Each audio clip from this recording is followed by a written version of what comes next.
be understanding something about the anatomy of evil if we're ever to see the back of evil, ever to be rid of it once and for all. And in professional circles, we notice that experts are loath to even use the term evil. We hear them speak of brain disease, and mental derangement, and antisocial behavior, and even insanity. But we might question that these institutions that ostensibly are there to cure these disorders also profit from them, profit from their existence. Some argue that they manufacture disease, and the low levels of success that they have with treating depression and suicide is, in my opinion, based on their fundamental misconceptions about pathology. We hear a lot about disorders, but when do we ever hear about energy or bioenergy or chi or prana or life force? And we live in a sea of other people, a plasma of human beings. And we go around assuming that our energy is similar to other people. Well, we irrationally go around thinking that just because somebody's nice, they must have a conscience. Well, when it comes to vampires, they may be nice, but they have no conscience and don't care about your welfare at all.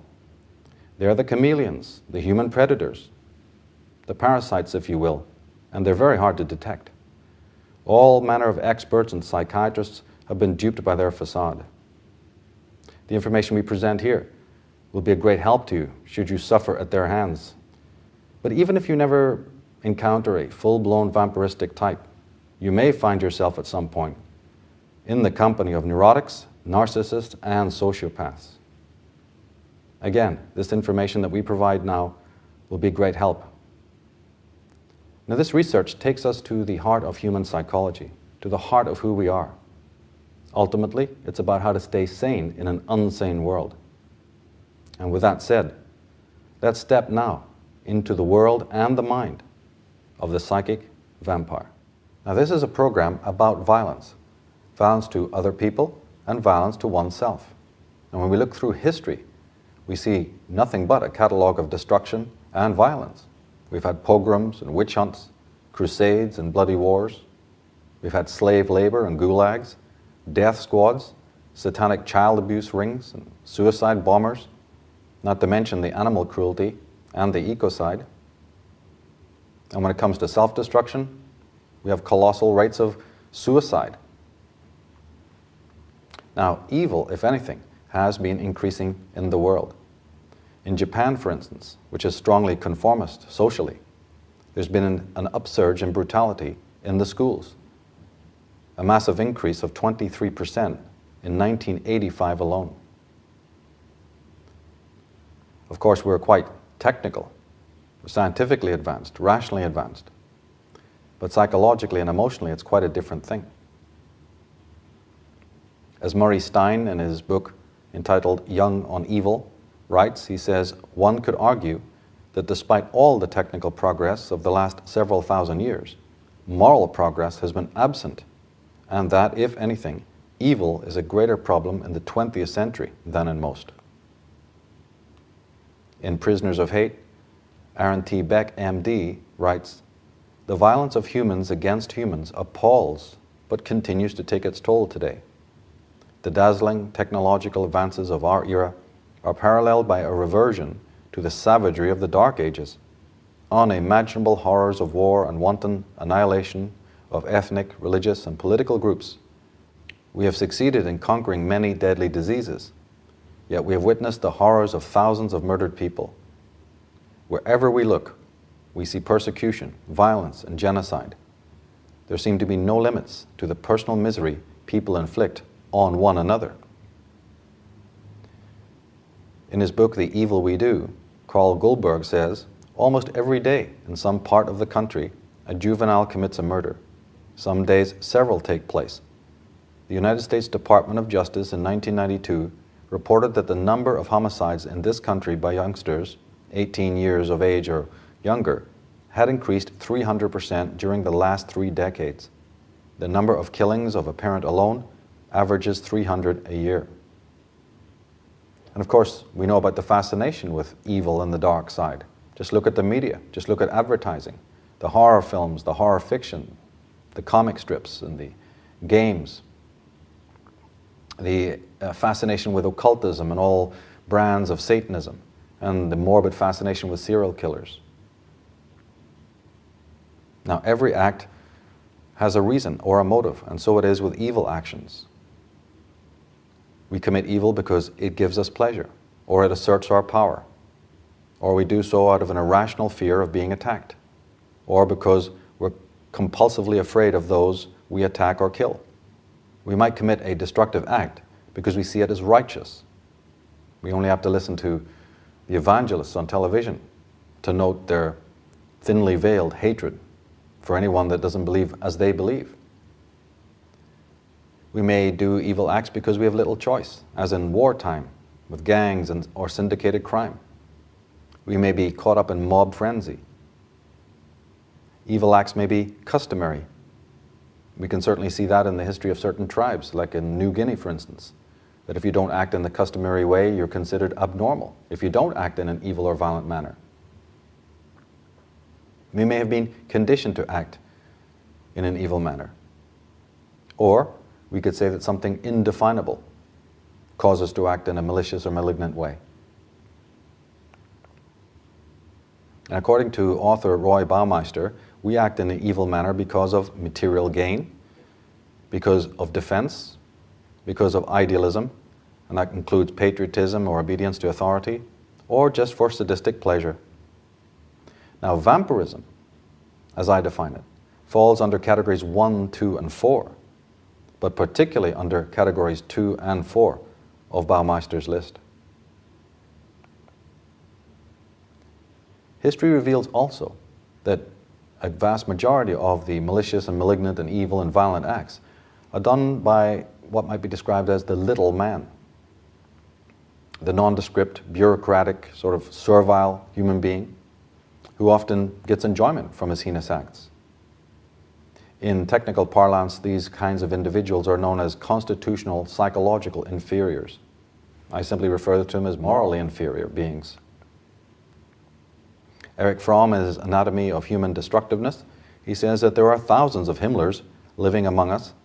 Socially speaking, they do only minor harm in normal life, although one must not underestimate the number of people whom they damage and make thoroughly unhappy.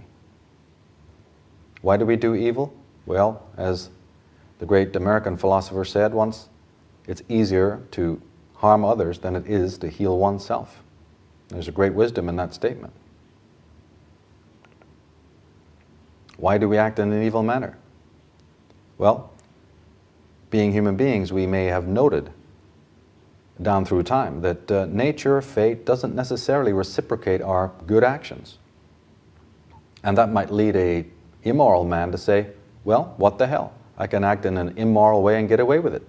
The only thing standing in my way are other people, and they're not particularly noble. And when you think along those lines, you can end up justifying your violent activities. In fact, you may even think that you're superior to other people. You might look at them as being lesser or more conformist because they don't just follow their instincts. Now, society realizes this fact and therefore has construed itself to say we must reward good behavior. But if a child is constantly berated for bad actions and never given approval for his good actions, that child may grow up, as I said, to think that he's living in a world of falsity and hypocrisy, and that it's actually a sign of superiority and strength to just commit harm and violent acts on other people. This superiority versus inferiority dynamic was first addressed by the German psychologist Alfred Adler. He was the first one to use the term superiority complex. He noted that children, for instance, who were in families that were interrogative and domineering, who were feeling inferior, would compensate by this superiority complex. The experts have also discovered that language is very important, that criminals, the worst psychopaths, the worst offenders, are the ones with the least ability to express their hurt, express anything in language. So language plays a big role. The person who's able to express themselves better and express their hurt and express what they're feeling is less likely to commit violent acts.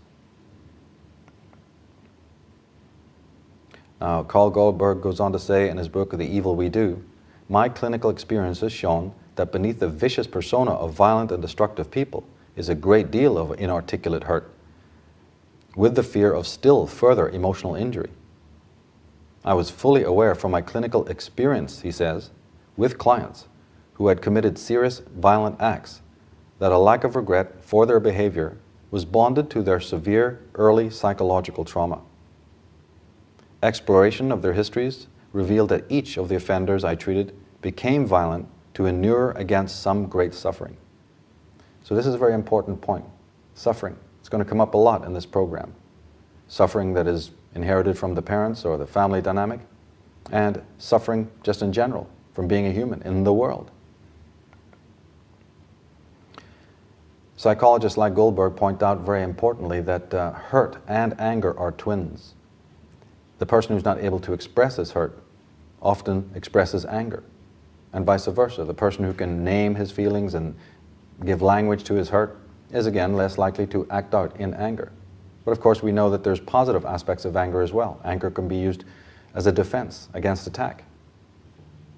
Depression is rage spread thin, said the great philosopher George Santayana, and he was right. And look at our world today. The suffering from depression and acting out in rage, they're all connected to this inability to express our hurt.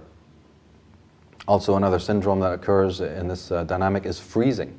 The person who's frightened of his own anger, frightened of himself, frightened to express that anger, might not act it out, but might instead freeze and armor themselves and have a personality or a character type that could be described as being frozen in order to keep this deep-set rage inside of them, the deep-set hurt that we spoke about. The solution, of course, is to work with the shadow self, not deny who we are, not deny the feelings that we're experiencing, to be okay with legitimate suffering and to work with, as Jung called, our shadow self.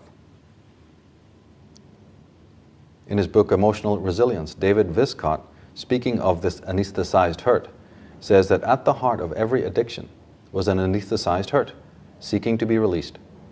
Some chemical or self-destructive behavior reinforced the lie and made it more difficult to correct. Let's turn now to the more pernicious form of violence, the kind we do to ourselves. Let's discover about this incredible phenomena of self-murder. Let's start with a quote from the great Swiss psychologist Carl Gustav Jung.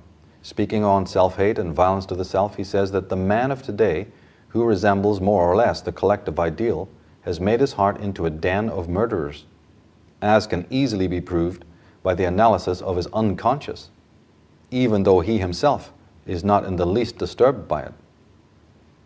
Carl Goldberg, speaking of Sigmund Freud and his work on self-hate, says that among Freud's most important discoveries is the realization that the underlying cause of psychological disturbance is our fear of self-knowledge, information which, when consciously recognized, induces us to feel weak, incompetent, ashamed, and unworthy, leading to self-hatred. So as far as Freud was concerned, self-hatred is directly connected to this avoidance of self-knowledge, introspection, looking at who we are. But of course, if we talk about self-hatred, the opposite of that is self-love. But unfortunately, we don't live in a culture which has much to say on self-love. This point was evident to some of the greatest philosophers that ever lived. On the subject, Ayn Rand, in her book, The Virtue of Selfishness, says that in popular usage, the word selfishness is a synonym of evil. The image it conjures is of a murderous brute who tramples over piles of corpses to achieve his own ends, who cares for no living being and pursues nothing but the gratification of the mindless whims of any immediate moment. Yet the exact meaning and dictionary definition of the word selfishness is simply concern with one's own interests. Erich Fromm, in his book entitled Love, Sexuality, and Matriarchy, again speaking on the word love, says that there is no word in our language which has been more misused and prostituted as the word love. It has been preached by those who are ready to condone every cruelty if it served their purposes. It's been used as a disguise under which to force people into sacrificing their own happiness, into submitting their whole self to those who profited from this surrender. So, in my work, I've always equated love with freedom. And I've gone so far to say that when there is no freedom, there is no love. All you have is pseudo-love. All you have is the act. All you have is some sort of thraldom, romantic thraldom. Love and freedom are synonymous. Two words for the same thing. Where one is, the other is. Where one is not, the other cannot be. And Erich Fromm agrees. He says, it appears from what has been said that love cannot be separated from freedom and independence.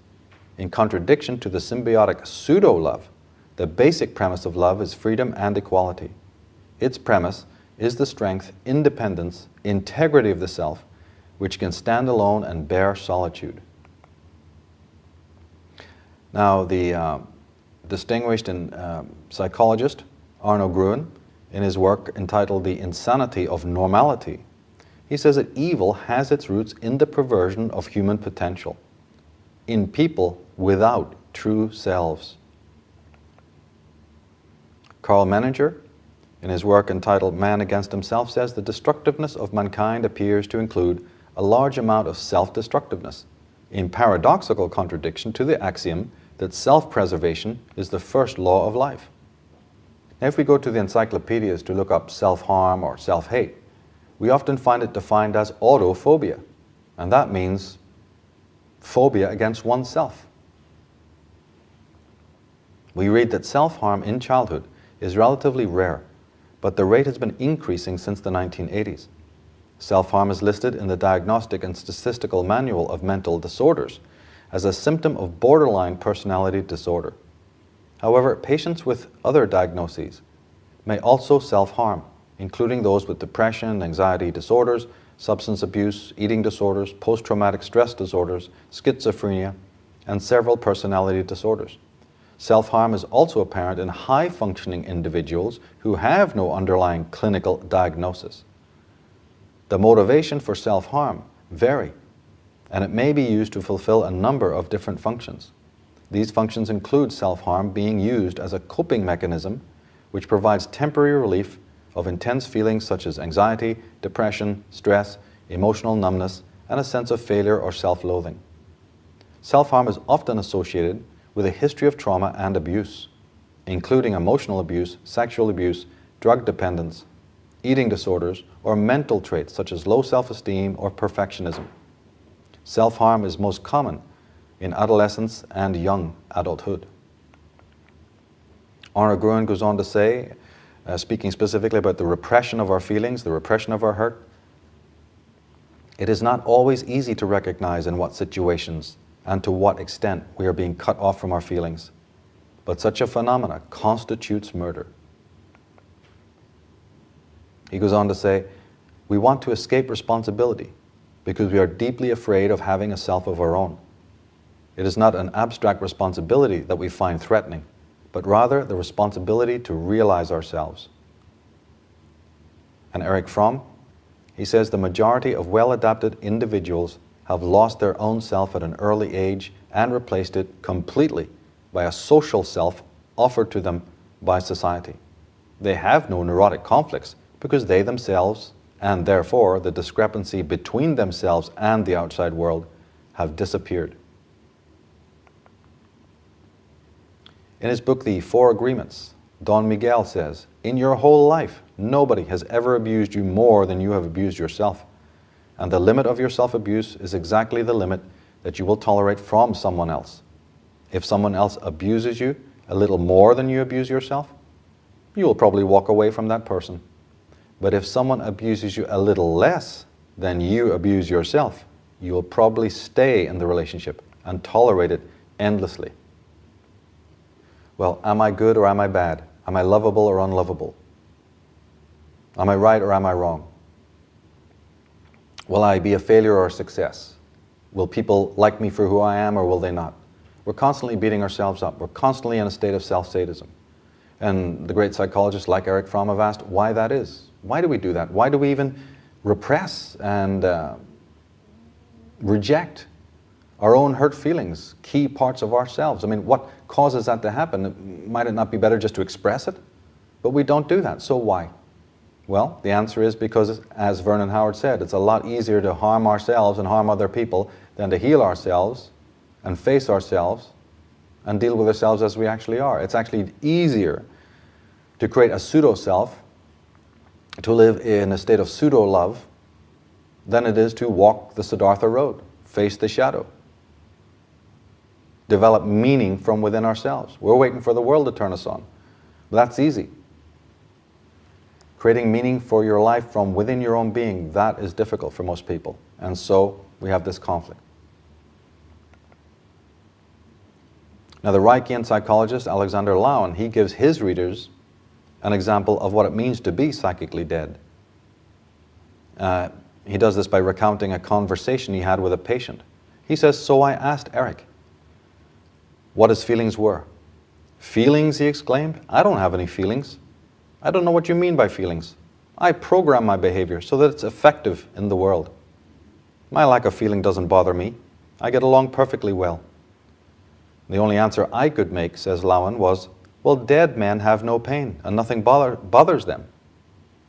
You have simply deadened yourself." I thought this remark would sting him. His reply amazed me. "I know I'm dead," he said. Now, another form of self-destruction is quite obviously addiction. Robert A. Johnson, in his book entitled Ecstasy, Understanding the Psychology of Joy, says that so many of our lives are touched by addiction. The successful young entrepreneurs who think they need cocaine to give them a competitive edge, the supermoms who can't get through the day without a tranquilizer, the harried managers who need 2 to 3 drinks every night after work to unwind, the young children who try street drugs because they're already touched by our society's bankruptcy of feeling, the college students who go to parties to get drunk and stoned, the dangerously fast drivers who are addicted to the thrill of speed, the insider traders who make illegal deals on the stock market because they're addicted to the kick of making money, and the perpetual singles who go from lover to lover, addicted to the first glow of romantic love. And Erich Fromm, speaking specifically on masochism, a term normally used technically for self-harm. Violence turned within, violence interjected. Fromm says in his book Escape from Freedom, the annihilation of the individual self and the attempt to overcome thereby the unbearable feeling of powerlessness are only one side of the masochistic striving. The other side is the attempt to become part of a bigger and more powerful whole outside of oneself, to submerge and participate in it. And this power can be a person, an institution, a god, the nation, conscience, or a psychic compulsion. Note what he said there about losing yourself in another person. It's going to prove very interesting as we move through this program and start studying the vampire in greater and greater depth.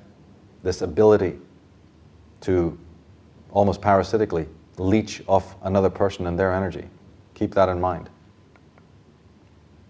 Alexander Lowen, he specifically addresses the problem of inner deadness and chronic outer directedness.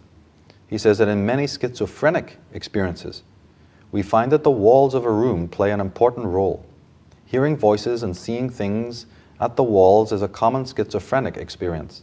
The most vivid statement by the schizophrenic is that the walls are alive. Now, to understand this remark, we must bear in mind that the schizophrenic perceives movement outside himself, while his perceptions of internal motility is blocked. That is, the schizophrenic perceives the effects of his projection as the reflection from the walls without being aware that he is the source.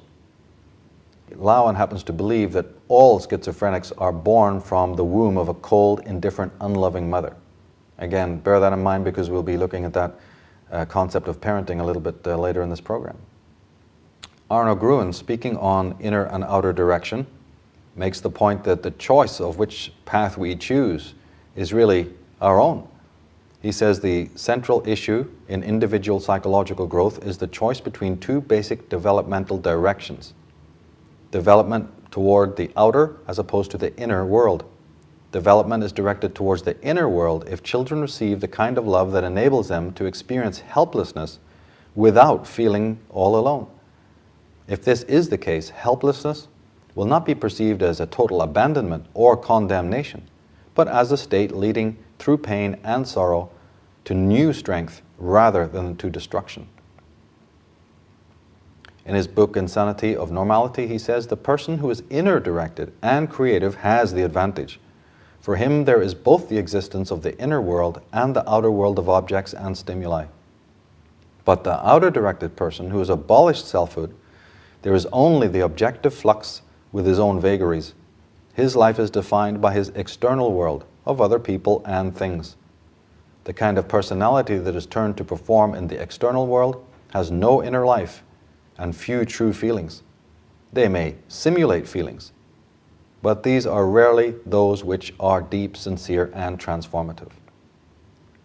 In another place, Gruen says, the other direction, the outer one, involves the dissociation of the experience of helplessness and the denial of the inner world in favor of acquiescence in an externally imposed order in which one's needs and perceptions are pre-formed, first by parents, later by school, society, and state. And Arno Gruen emphasized throughout his work this incredible relationship, this pathological relationship between the disowned self, the destroyed self, the eliminated self, and the parents and society. He was forever making that link, that the outer-directed person, he's going to be much more accepted and favored in a world of unbelievable stimuli.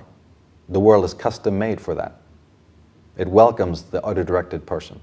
As we said, we don't hear too much in the world about self-love, and we certainly don't hear too much about inner direction and meaning coming from within.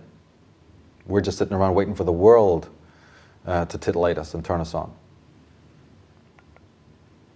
And Gruen goes on to say, thanks to their ability to adjust to socially approved patterns of behavior, people without a genuine self all too often give the appearance of having normal and acceptable feelings, because they're actually cut off from all feelings except revenge, directed at whatever is alive and vital.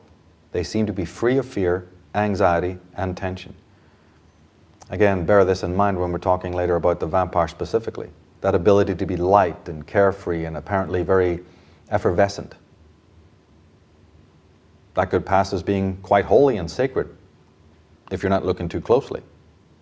But the psychologists are saying, you better look closely, because those very traits, as admirable as they are in public, might be a veneer, a facade, behind which lies a cemetery, a psychic cemetery.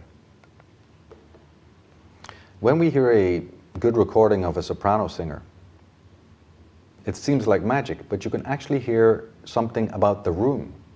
Acoustically speaking, you can hear the room in her voice. She's not just in the room is in her voice. As I said, it's like magic. And this metaphor applies to all of us. We're in the world. So in our facial expressions, in our speech, in our posture, in various expressions, and in our character, we hear the world, so to speak. The world is us, and we are the world. And with this in mind, let's move forward now to examine some of the fascinating relationships between the self-destructive behavior and the society in which we are living, in which we exist. That society has a bearing on our character and on our nature.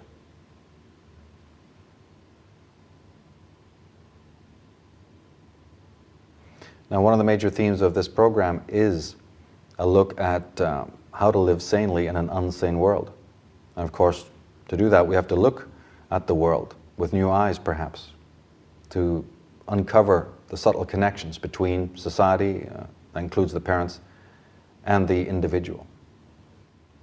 The French author Albert Camus went so far as to describe our age as a century of fear. That is, a century of anxiety and neurosis.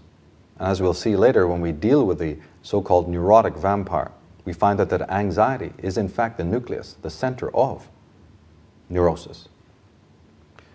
Let's not forget also William Shakespeare, his wonderful play Hamlet, in which a good man, a moral man, falls on hard times and feels inwardly fatalistic and deranged. Why? because of his society, because of the toxic environment in which he was forced to live. Shakespeare clearly shows you the connections. When Shakespeare goes on to talk to his friend Horatio, he's light, and he's much more light in his spirit, more gay. But the moment that his moral companions leave, he falls into shadow, he falls into sorrow. Shakespeare appears to be emphasizing this, the connections between the individual, the moral man, and his corrupt environment. Arno Gruen, speaking specifically about external stimuli, says, "We are surrounded to a great extent by a sea of stimuli: music, radio, television, advertising, pictures, street noises, newspapers, books, architecture, clothing, etc., which we human beings have created ourselves. These stimuli have less to do with our purely physical survival needs than they do with our psychological state. Remove them from our environment, and we will usually feel empty, bored, and apathetic. Indeed, we can say that we seek such stimuli unthinkingly in order to give ourselves the feeling of being alive." Speaking specifically about the artificial society, Arno Gruen says that our lives are becoming a series of performed reactions instead of perceived experiences, and the rapid-fire constant change is becoming a substitute for feelings. We have no chance to linger with ourselves, to ponder over things. Everything is presented to us for instant consumption in bite-sized portions that are often pre-digested as well. And we'll be seeing soon, as we progress through the program, that this artificial society creates an artificial being. The vampire of which we speak is largely an artificial being. You can't think of the vampire as you would as a normal human being. And the way things are going, the more artificial the world becomes, the more extroverted and outer-directed people become, the more likelihood that vampire proliferates in our world. Speaking about social upheaval, the psychologist Percival Simmons says that separation from the group also tends to break through ego controls and tends to distort rational thinking. Many persons have difficulty maintaining their ego structure in a new and unfamiliar surroundings, particularly where cultural standards differ from those to which they are not accustomed. When a person migrates from the society in which he grew up, which may have been puritanical, to another society which is free and easygoing, it takes a very strong ego to resist modification under the relentless pressure of the new conditions. Equally disturbing is the collapse of established norms within a society. The collapse of society in Germany and Japan following their defeat in the World War has tended to disrupt the ego organization of the citizens of these countries, which leads to a loosening of controls on the one hand and a general lowering of ego integration on the other.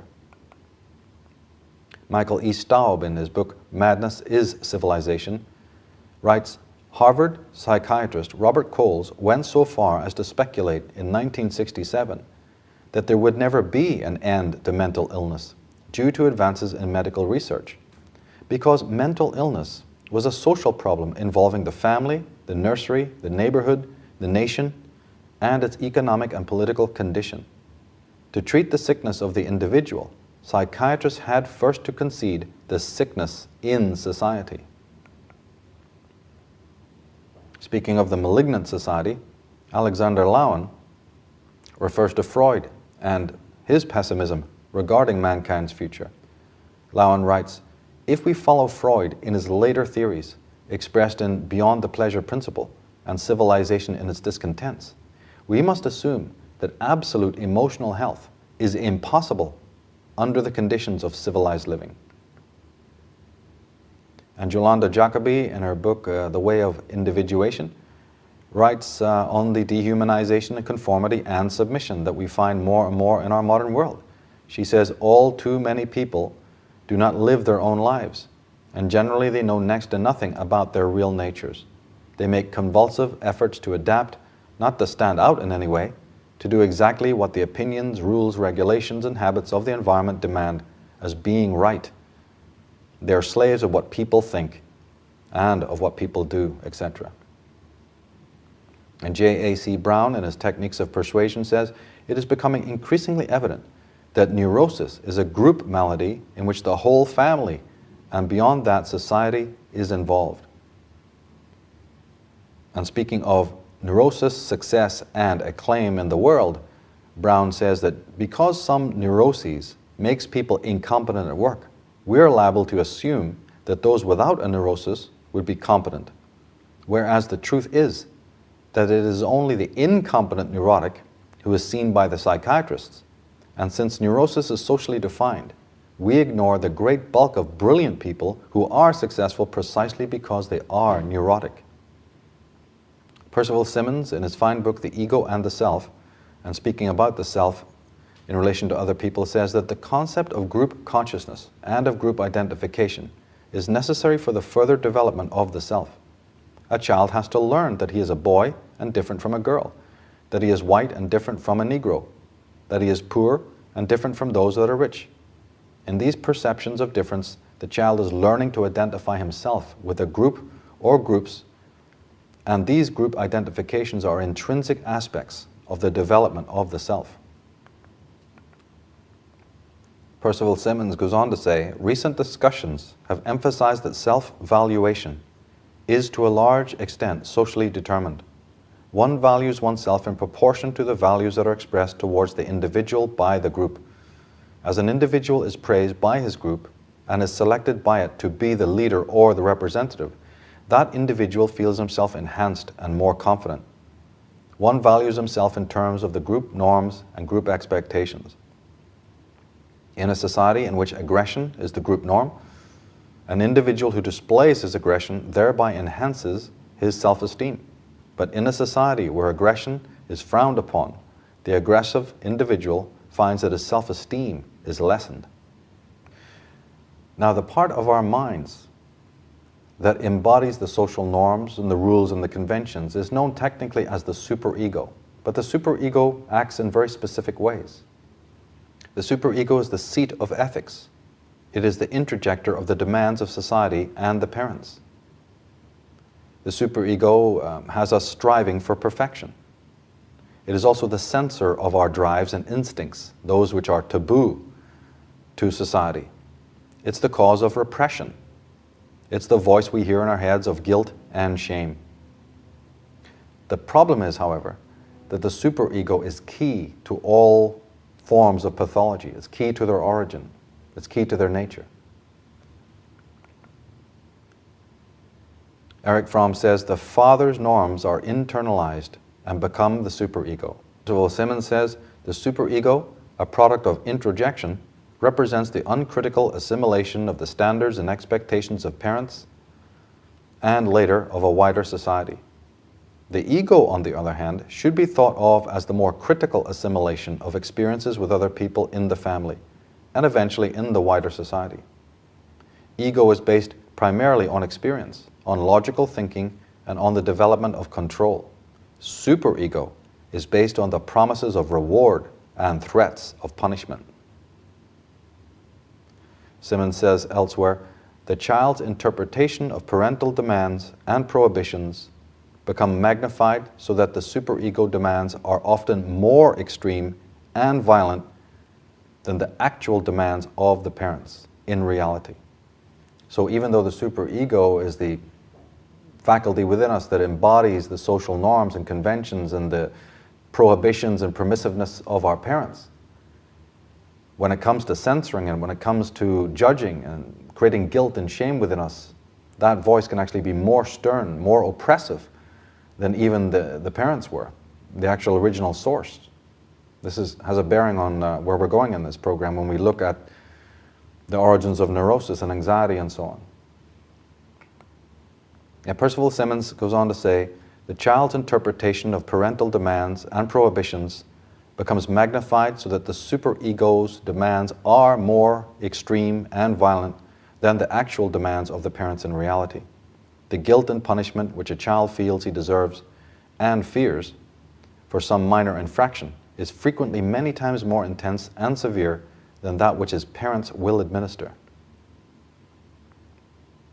In the book Meeting the Shadow, the authors write, in the psychological atmosphere created by parents, siblings, caretakers, and other important sources of love and approval, each child begins the necessary process of ego development. Human adaptation to the society requires the creation of an ego or an I to serve as the organizing principle of our growing consciousness. Ego development depends on our repressing what is wrong or bad in us, while we identify with what is perceived and reinforced as good. Percival Simmons, talking about this inner parent or inner tyrant, if you will, says that the superego may criticize the activities of the ego and actually exercise a censorship on impulses and thoughts. Because the superego exercises the functions of a censor, it can make the ego miserable in its efforts to discharge impulses in a spontaneous, natural, and healthy manner. The ego then must react to the superego in much the same way in which it has previously reacted to the parents, either by submitting or by rebelling, or by an alternation between these two methods. Simmons says, because the superego represents the uncritical assimilation of the parental expectations, it is inaccessible to judgment and intelligence. It is this inaccessibility to critical appraisal that makes the superego such a tyrant in many cases and forces the ego to be its slave. Actually, logical judgment is often warped and complicated by guilt resulting from behavior which threatens the superego's demands. That is, the superego may actually cause distortion and warping of thought processes. Most psychologists always identify the ego with reason. And therefore, any conflict between the superego, which again is the inner representative of the world and of the parents, well, any type of conflict between your superego and your ego can be construed as a conflict between reason and irrationality. So is the superego a representative or a faculty of irrational behavior as opposed to behavior? The ego being the rational center? What this means, of course, is that in a family dynamic, it is crucially important, since we have this superego, since everyone has it, all children have it, it is crucially important that the parent acts rationally and gives clear, definable, hopefully rational reasons for their prohibitions. If the parents are not rational and don't give rational explanations to the child for what they say about its behavior, that alone can plant the seeds of not only disharmony, but terrible malignancy and dysfunction down the line. Psychologists traditionally divide consciousness into three. There's the id, the selfish, primitive, childish, pleasure-oriented part of the personality with no ability to delay gratification. There's the superego, which is the internalized societal and parental standards of good and bad and right and wrong behavior. It's the censor or prohibitor. And then there's the ego, the moderator between the id and the superego, which seeks compromises to pacify both. It can be viewed as our sense of time and place. In other words, it's like our reason. So the superego in consciousness can be the agent of repression. It censors the ego, and therefore a malignant or overly tyrannical superego can be responsible for the creation of the pseudo-self.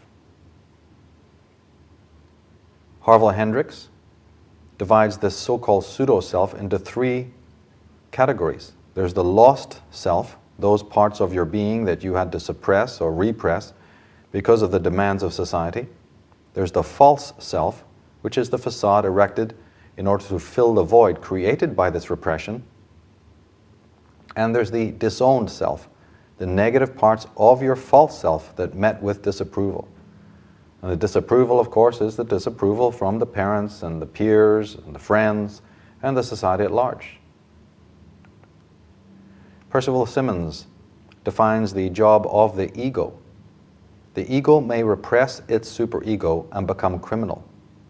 Then the ego may, on the other hand, side with society and its inner representatives, with resulting self-control and constriction of behavior.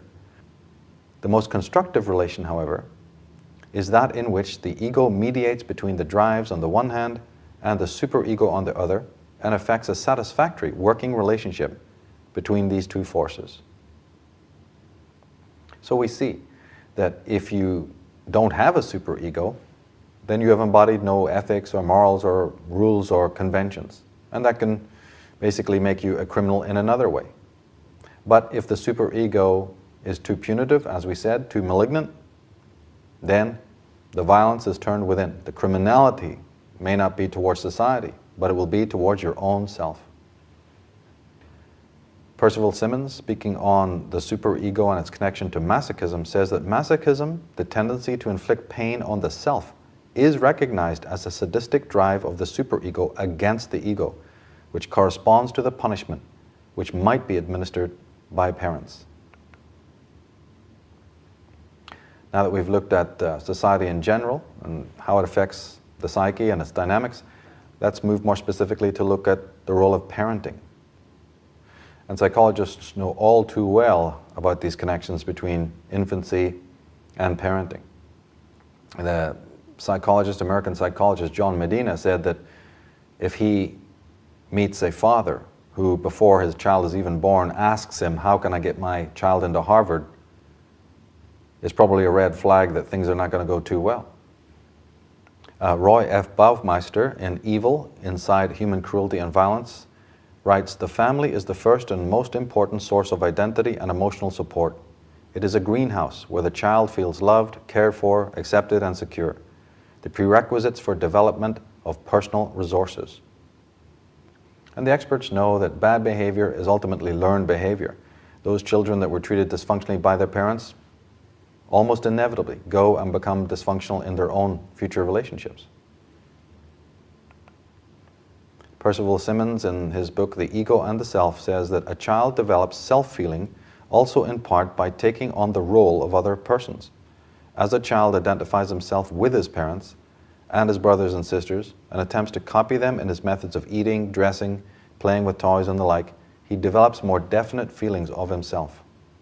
And Carl Goldberg puts the matter in a nutshell and writes that the destructive personality begins in childhood as a state of extreme vulnerability to mistreatment by early caretakers, proceeds to feelings of impacted self-hatred, and then to self-protection by an indifference to other people, followed by attempts to feel better about oneself by acting as if one is a superior person, and finally to the transformation of the shamed person's self-contemptuous personality to that of perpetrator of outrage against others in order to demonstrate one's superiority.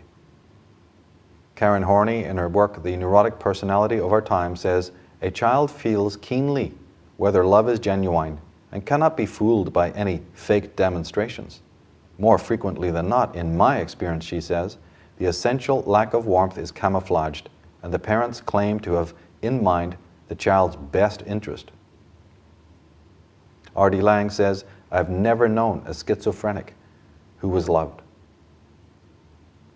And of course, the child is caught in a conundrum. What can it do? It has its need for the parent, it has its fear of the parent, and it also has the contempt within it for the way that it's being treated by its parents. What can it do with that conflict?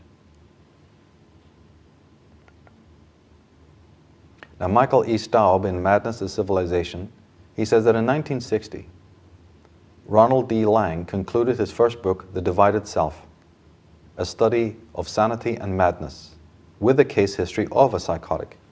Laing recounts the life story of Julie, who was in her mid-20s when Laing met her.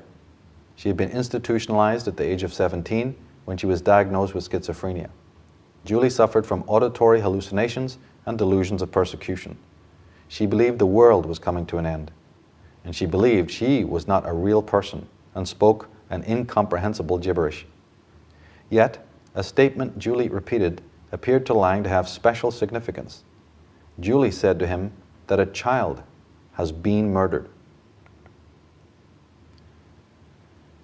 Erich Fromm clearly understood that many families are little more than domestic gulags, and he writes that many married couples stay together for this reason.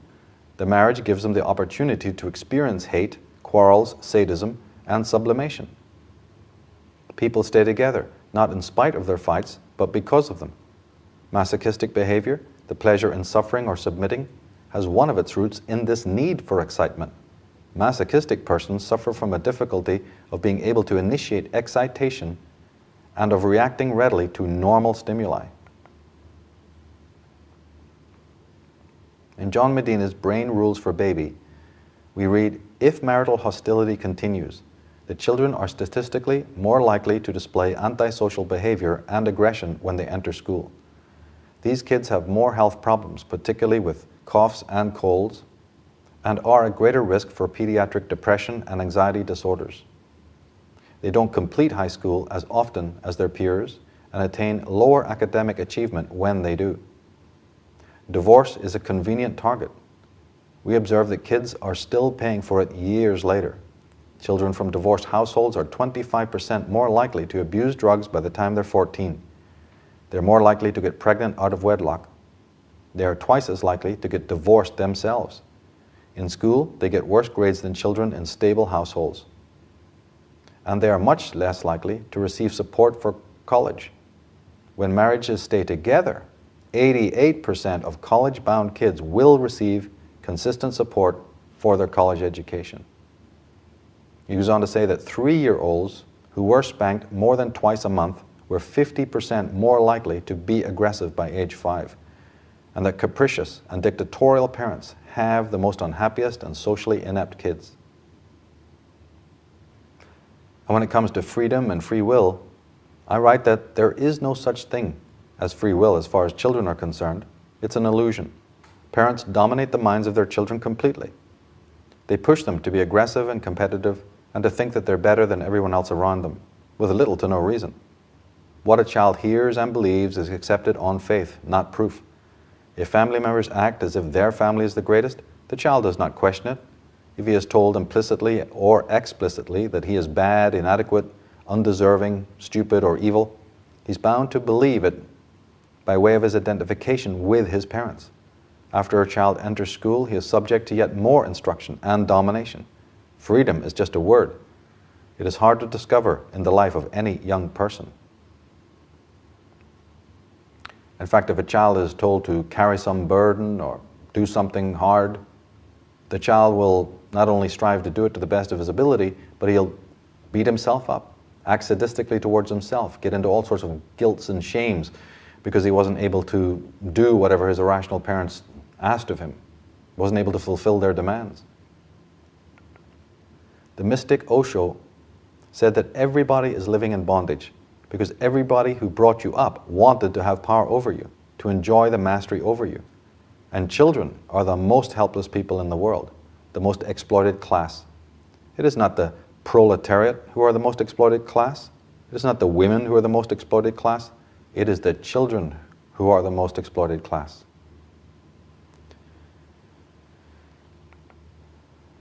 Alexander Lown, speaking of powerless children, says that children are often accused of seeking power over their parents, when all they want is to have their needs understood and responded to.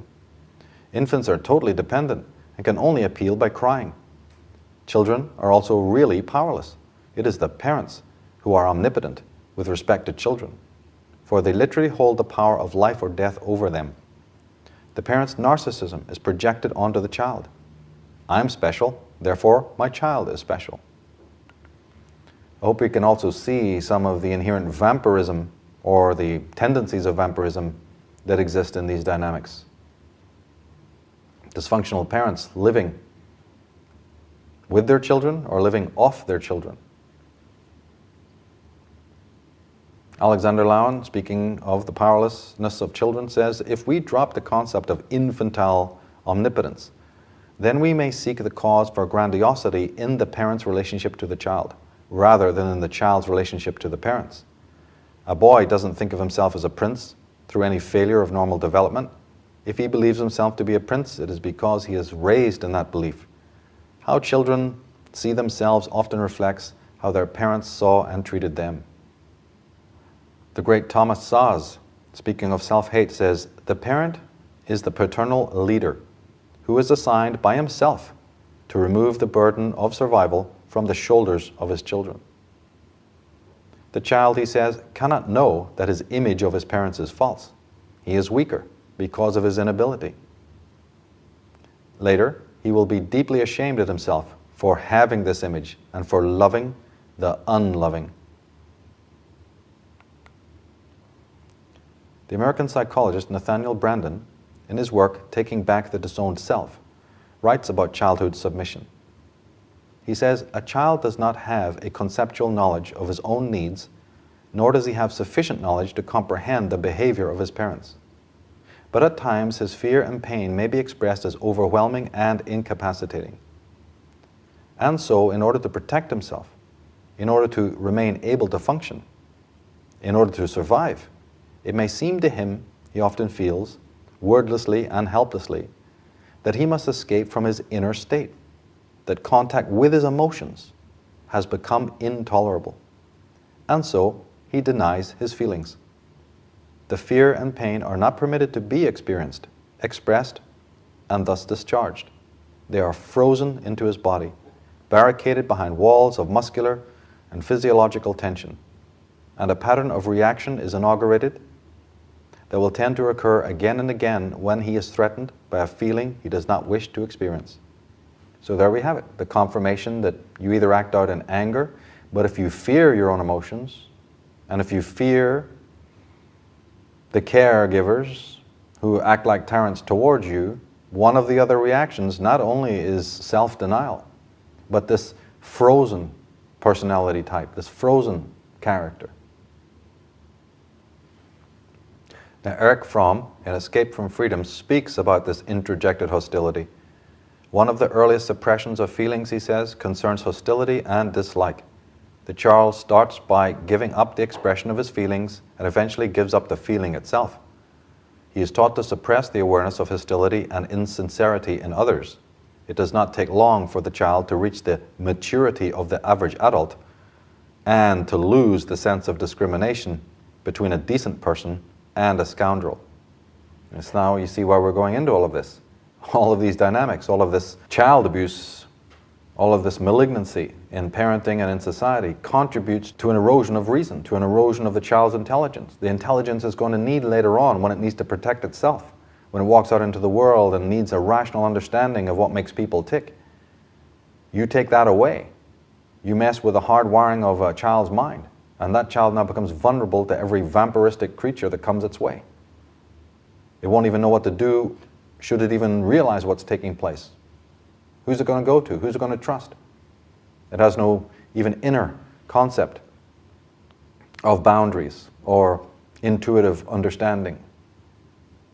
This is what makes the world that we're living in today. This is what constitutes the world we're living in today.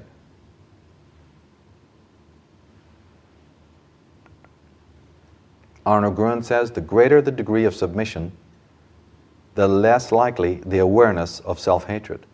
He says most children play a masquerade from the early years after they realize that the expression of their uniqueness is not something desired by the parents. Arno Gruen, speaking specifically about self-destruction, says, again and again in our search for a love that was never there, we pursue self-destruction. We believe love to be in the very place where we cannot possibly have it. In this way, we repeat the original rejection and keep proving to ourselves that nothing can come our way. And then, if real love should someday cross our path, we reject it. For who could love us when we are so inadequate? The attempt to win the approval of the very people who in fact negate us as human beings becomes the driving force in our life. He says, it all begins with fear. The fear of being helpless. A fear so great that we block out all memory of the helplessness which characterizes the beginning of human existence, instead of accepting it and integrating it into our experience. For many men, their rejection of this fundamental human quality reduces their life to a farce. He says, if children were never given cause to feel that they are loved and respected for their own sake, the helplessness with which they are confronted at every stage of their development elicits uncontrollable fear. Children's tiny size, their powerlessness, their insignificance, except as objects that make others feel significant, in short, their inferiority, make it impossible for them to discover their own self. They will then either experience psychic disintegration or find coherence in the structure provided by their parents. That is why helplessness is equated with loss of self. The classic way out of their despair over this is the one offered by society's power, specifically power over others. Power, this unspoken promise, is the cure for the child situation. So, the fist that crushes the tyrant's head becomes a tyrant in its stead. The child is as the parents is. The child is as society is. Society is just manufacturing self-destroyed souls who will act in a destructive way to other people and to themselves. Are we getting a handle now on the roots of evil, the roots of pathology? In his book, Betrayal of the Self, Arno Gruen specifically deals with the mother, who he sees as the primary cause of deviant psychosexual development in children. If the self is not permitted, he says, to develop independently, it will be formed by the will of the mother. The mother's consciousness and her self-image are the determining factors in the development of our own self. To the extent that she has failed to develop an adequate autonomy of her own, her self-esteem will be based on feelings and needs far removed from a truly autonomous person. As a consequence, the way she regards her own child, and thus how the child later sees itself in her eyes, will necessarily reflect these limitations. Gruen writes, if little boys feel that they cannot separate from their mother, perhaps this is caused by the way some women succeed in making their sons overly attached to them. Direct seductiveness produces the same result as unattainability. In both cases, the child learns that what matters most is to possess the other person. But this situation is not easy to detect, since countless men run after those very women who basically have nothing to give them.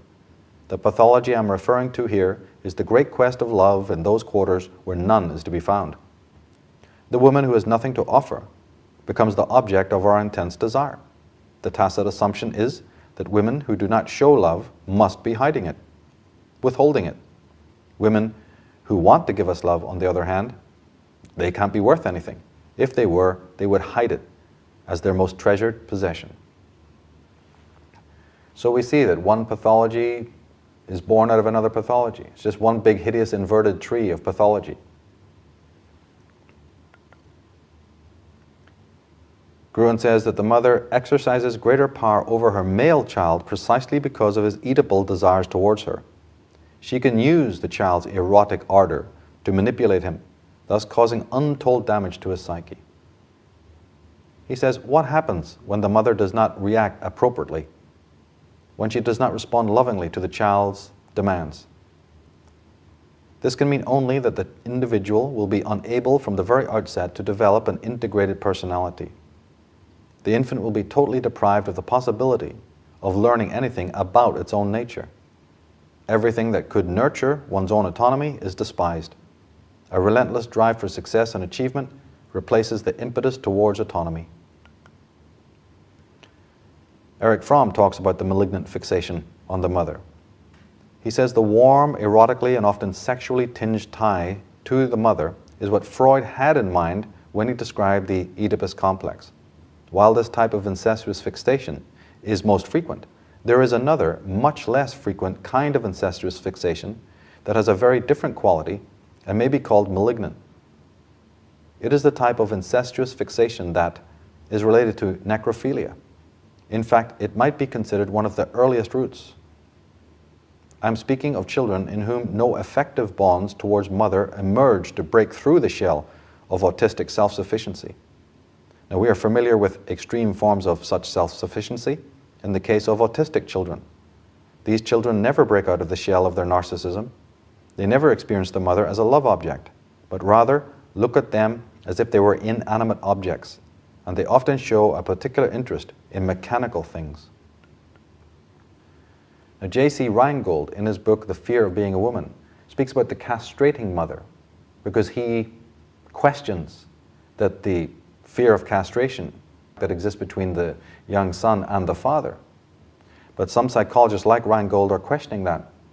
And they speak of a phenomenon of the castrating mother.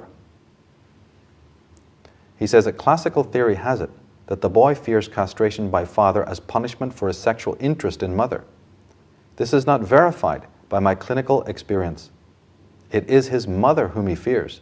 The mother cares for and disciplines the child, and it is her attitudes towards excretory function and the genital organs and autoerotic activity that basically determine the child's fears. It is the rule, in my experience, for the patient to reveal the mother as the agent of mutilation. Throughout life, the man fears the woman as castrator, not the man.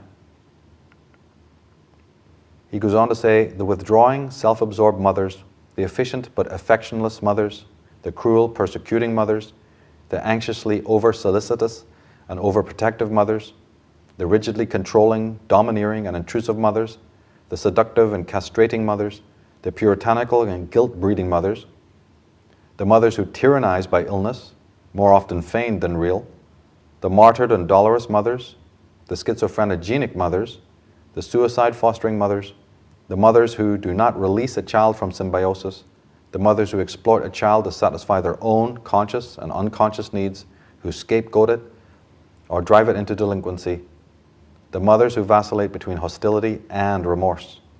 All of these metaphorically castrating women. And what mothers can do to sons, that more and more concretely dates, brides, wives can do to grown men.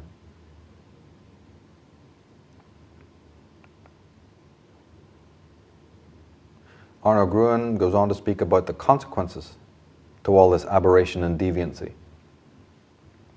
It is our children, he says, who we do not allow to have a self, who take revenge on us and on the world by sacrificing themselves to their last breath for a leader, a holy man, or God. History is full of examples of the heroic deeds, so to speak, of children in wars and battles.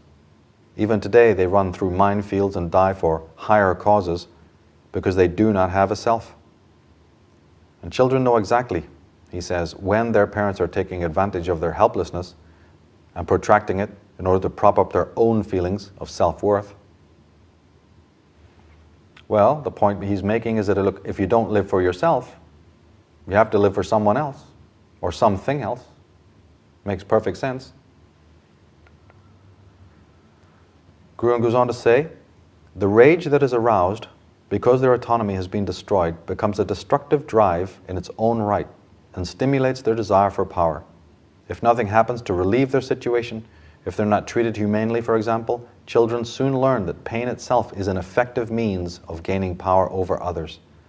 They understand that pain can alter their own mood, and they begin to assume that everyone and everything can be controlled by inflicting it. The child's rage is directed against his own suffering and sense of aliveness, for these are apparently what caused the parent's oppressive behavior in the first place. Percival Simmons, speaking about this rage, says, if the parental images are deflated early through disappointment, neglect, or cruelty, the ego of the child is left without adequate support, and the many problems confronting the child tend to overwhelm him. Arno Gruen, speaking about rage and aggression and our pathocratic world of wars, gangs, crime, and domestic abuse, and so on, he says the source of aggression and destructiveness lies in our culture, not in the individual. And everything that reinforces the fragmentation of our personality and closes off access to our inner world contributes to the creation and growth of our destructive drives. The aggression is a response to a decrease in autonomy. Parental suppression of the child's feelings and spontaneous responses succeeds in making the child obedient. But that only conceals and at the same time intensifies the aggression. Art Martin, in the book Your Body is Talking, Are You Listening? Speaking about rejection, he says that the body-mind is a delicate, awesome machine that operates on a very rigid protocol, as does a computer. The results of addiction, mental dysfunction, pain, illness, and disease can be traced back to earlier emotional trauma and how we were treated as children by our primary caregivers. My research, he says, has shown that 7 out of 10 children are rejected before they're even born. Parents write into a young child's computer every time they have a negative or positive dialogue with the child, who has no censor in its mind to interpret input. By their 3rd year, many children have already set up their life path to become self-destructive. And some experts now studying infancy and child development have discovered that it is about the age of 3. That the attitude of the mother towards her child dramatically shifts and becomes a lot colder. This is not the case for all mothers, obviously. We're not generalizing here. But we are saying that if and when the relationship dynamic takes a turn for the worst, particularly involving the mother-son, mother-daughter relationship, it is often around the age of 3 that it happens.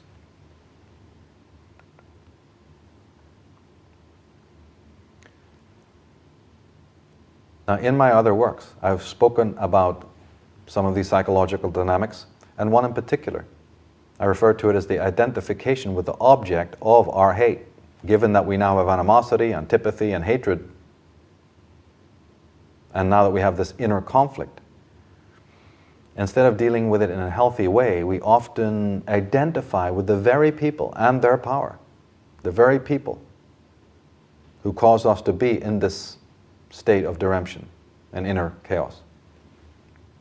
Arno Gruen speaks about it and says, usually children submit in order to partake of the power oppressing them. Out of this self-hatred grows a readiness for even more submission. And Alexander Lowen says that rejection is an intolerable situation for a child.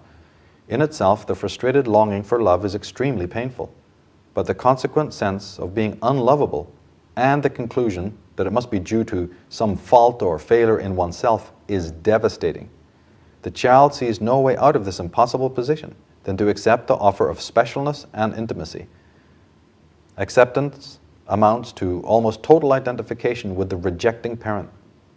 At the same time, the child must reject the self that the parent found objectionable, namely bodily feelings and the desire to be independent. Talk about conformity. Talk about submission. The child rejects itself in order to gain the approval of the rejecting, unloving parent. The child now lives its entire life into adulthood chronically dependent on the approval of those who will never ever give that approval. Are we understanding something about the state of the Western world right now, the state of our planet? It mirrors, as I've said so many times throughout my works, it mirrors, the state of the world mirrors the state of the psyche. In fact, the experts know. They're fully aware of the fact that those who've had a history of rejection submit very easily. Well, of course. In tests that they've done with various groups, those children or those candidates, those participants in the experiment who have a history of rejection will always want to join in. It's the same thing in society. The more that you feel isolated, alienated, and rejected, the more you're likely to submit to authority, just to belong, just not to feel alienated. Arno Gruen speaks about the problem and says that children cannot live with the awareness that their needs and perceptions are rejected or denied unless their psychic structure is so altered that as a result they're able to deny their true needs. To deny their inner needs, children must either completely or partially split them off. This dissociation involves a basic shift. In order not to be forced to perceive that father and mother are causing them pain, children will search themselves for the cause of their despair. This tragedy, which leads to children's surrender of self, consists not only in dissociation of their inner world, but beyond that. They must see the lack of parental love as the result of a defect in themselves. As a result, they will shoulder the supposed guilt for the lack of love they sense. So now we have guilt as a factor. And of course, guilt always has to be separated from shame. They're slightly different. They're not quite the same. But the kid is riddled with shame and riddled with guilt because he's taking the blame within himself for the errors of his betters. One of the consequences of this, when you've denied yourself, is again the chronic externalization and outer directedness. Arno Gruen speaks of it. He says, the child will shunt aside their inner processes. disregard their own needs, expectations, and perceptions, and organize their lives on the basis of what lies outside the self. Along with this, their image of reality will shift in order to adapt to the ostensible coherence of a world of pseudo-feelings. Children begin to hate everything in themselves that could bring them into conflict with parental expectations. Speaking of parental denial, Scott Peck, in his book People of the Lie, says that whenever a child is brought for psychiatric treatment, it is customary to refer to him or her as an identified patient. By this term, we psychotherapists mean that the parents have labeled the child as a patient, namely someone who has something wrong and is in need of treatment. More often than not, as we proceed with the evaluation of the problem, we discover that the source of the problem lies not in the child, but rather in his or her parents, family, school, or society. We usually find that the child is not as sick as its parents. Any experienced psychotherapist knows that unloving parents abound, and that the vast majority of such parents maintain at least some degree of loving pretense. Well, when we say to a child, "Oh, you're not really hurt, you're not really tired and sick, you really don't want that. Stop acting like a child," or "you're acting like a fool," or "you don't want him to be your friend, you don't want a guy like him." Or it can get worse, when you're actually defining the child in the company of other people, when you say things like, "Well, he's rather careless," or "he's clumsy, he's talkative, she's so delicate, she's a daydreamer, she's a fidget, he's a serious type, he's sly, she's a gossip, he's tough." Or it can become worse. The defining can be an act of controlling the child. "You don't deserve that. You're terrible for thinking such a thing. See, it's your fault. Now look at what you've done. You're never going to make it. That's not a nice thing to say. Smile." Of course, there are more extreme cases of this. "You're better off dead. You shouldn't have been born.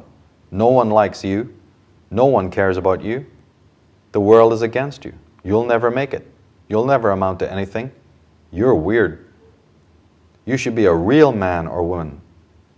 You're a fool to think that things will improve or that you'll ever make it." And the psychologists know that when they're talking about self-destruction and masochism, that deprivation, if a child suffers deprivation, it's more likely to become what Freud referred to as the oral type. And if the parents are more suppressive and just prohibitive, it's more likely that then the child will develop masochistic traits. But of course, it's all a combination. It's all just one big porridge of complexes. Alexander Lowen defines masochism as sadism towards the self and says that it's usually found prevalent in teenagers by the age of like 13 or 15. Masochistic traits start taking hold. He says that all masochists show an inordinate need to be approved. They strive to please, hoping that approval will bring them love. He goes on to say that the central problem of masochism is the seeming need of the masochist to derive satisfaction and pleasure from pain or from experiences which others regard as unpleasant. The need to suffer was interpreted as an attempt to assuage the superego, to allay the pangs of a guilty conscience. Masochists are prone to fantasy. Of course, in those realms of fantasy, the only place they can go to be what? To be powerful, to be omnipotent, to be superior. They certainly can't do it amongst the tyrants in which they have found themselves. So fantasy, fantasy, fantasy. And look at our world, look at the games, look at the media, look at the television. And look at the many criminals who later on go on to confess that yes, they were avid fantasizers because that was the only realm in which they could live out their fantasies, which became darker and darker and more morbid and more sinister as time went by. We're looking at the roots of all of this. We're looking at the roots of this kind of pestilence.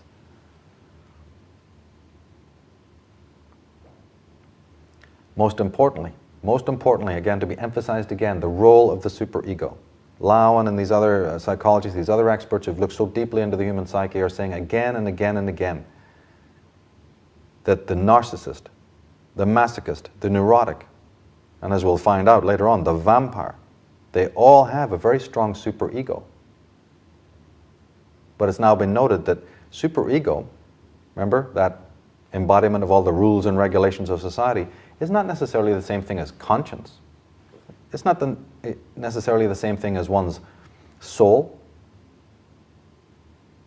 It doesn't necessarily breed human empathy. That's something different again. That's found in the good and the moral human being. Now on the question of sadism, Adolf Guggenbuhl Craig, in the book The Demonic Side of Sexuality, says that the joy of destroying others is related to self-destructiveness. Thus, it is not surprising that sadism and masochism appear together. The self-destructive killer is in the center of the archetypal shadow, the center of an irreducible destructiveness in human beings. Then when we act out in anger, we're talking here about sadism, okay, masochism is violence directed at the self. Sadism is violence directed towards everybody else. But society doesn't accept anger. You can't act out. You can't act violently to other people in the streets. People do, but society doesn't like it. Well, that's interesting. So the very society then that causes us to repress our hurt and repress our emotions, to perhaps freeze, to then give rise to all forms of masochism and sadism, then even if we try to be sadistic or act out inappropriately, we'll be locked up for it. I'd call that a no-win situation. The whole problem is summed up by Arno Gruen. He says a distorted development of autonomy is the root cause of the pathological and ultimately evil element in human beings.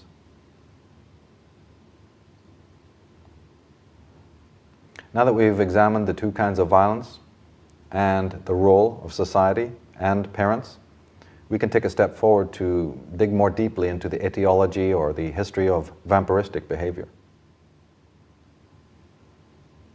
As I mentioned earlier, this program takes us into the realm of psychology and pathology, and there are many pathological states. And the vampire, a vampiristic person, could fall under several of those categories. That doesn't mean that a person with a pathological problem, a pathological syndrome like, say, neurosis, is necessarily a vampire or a vampiristic kind of person.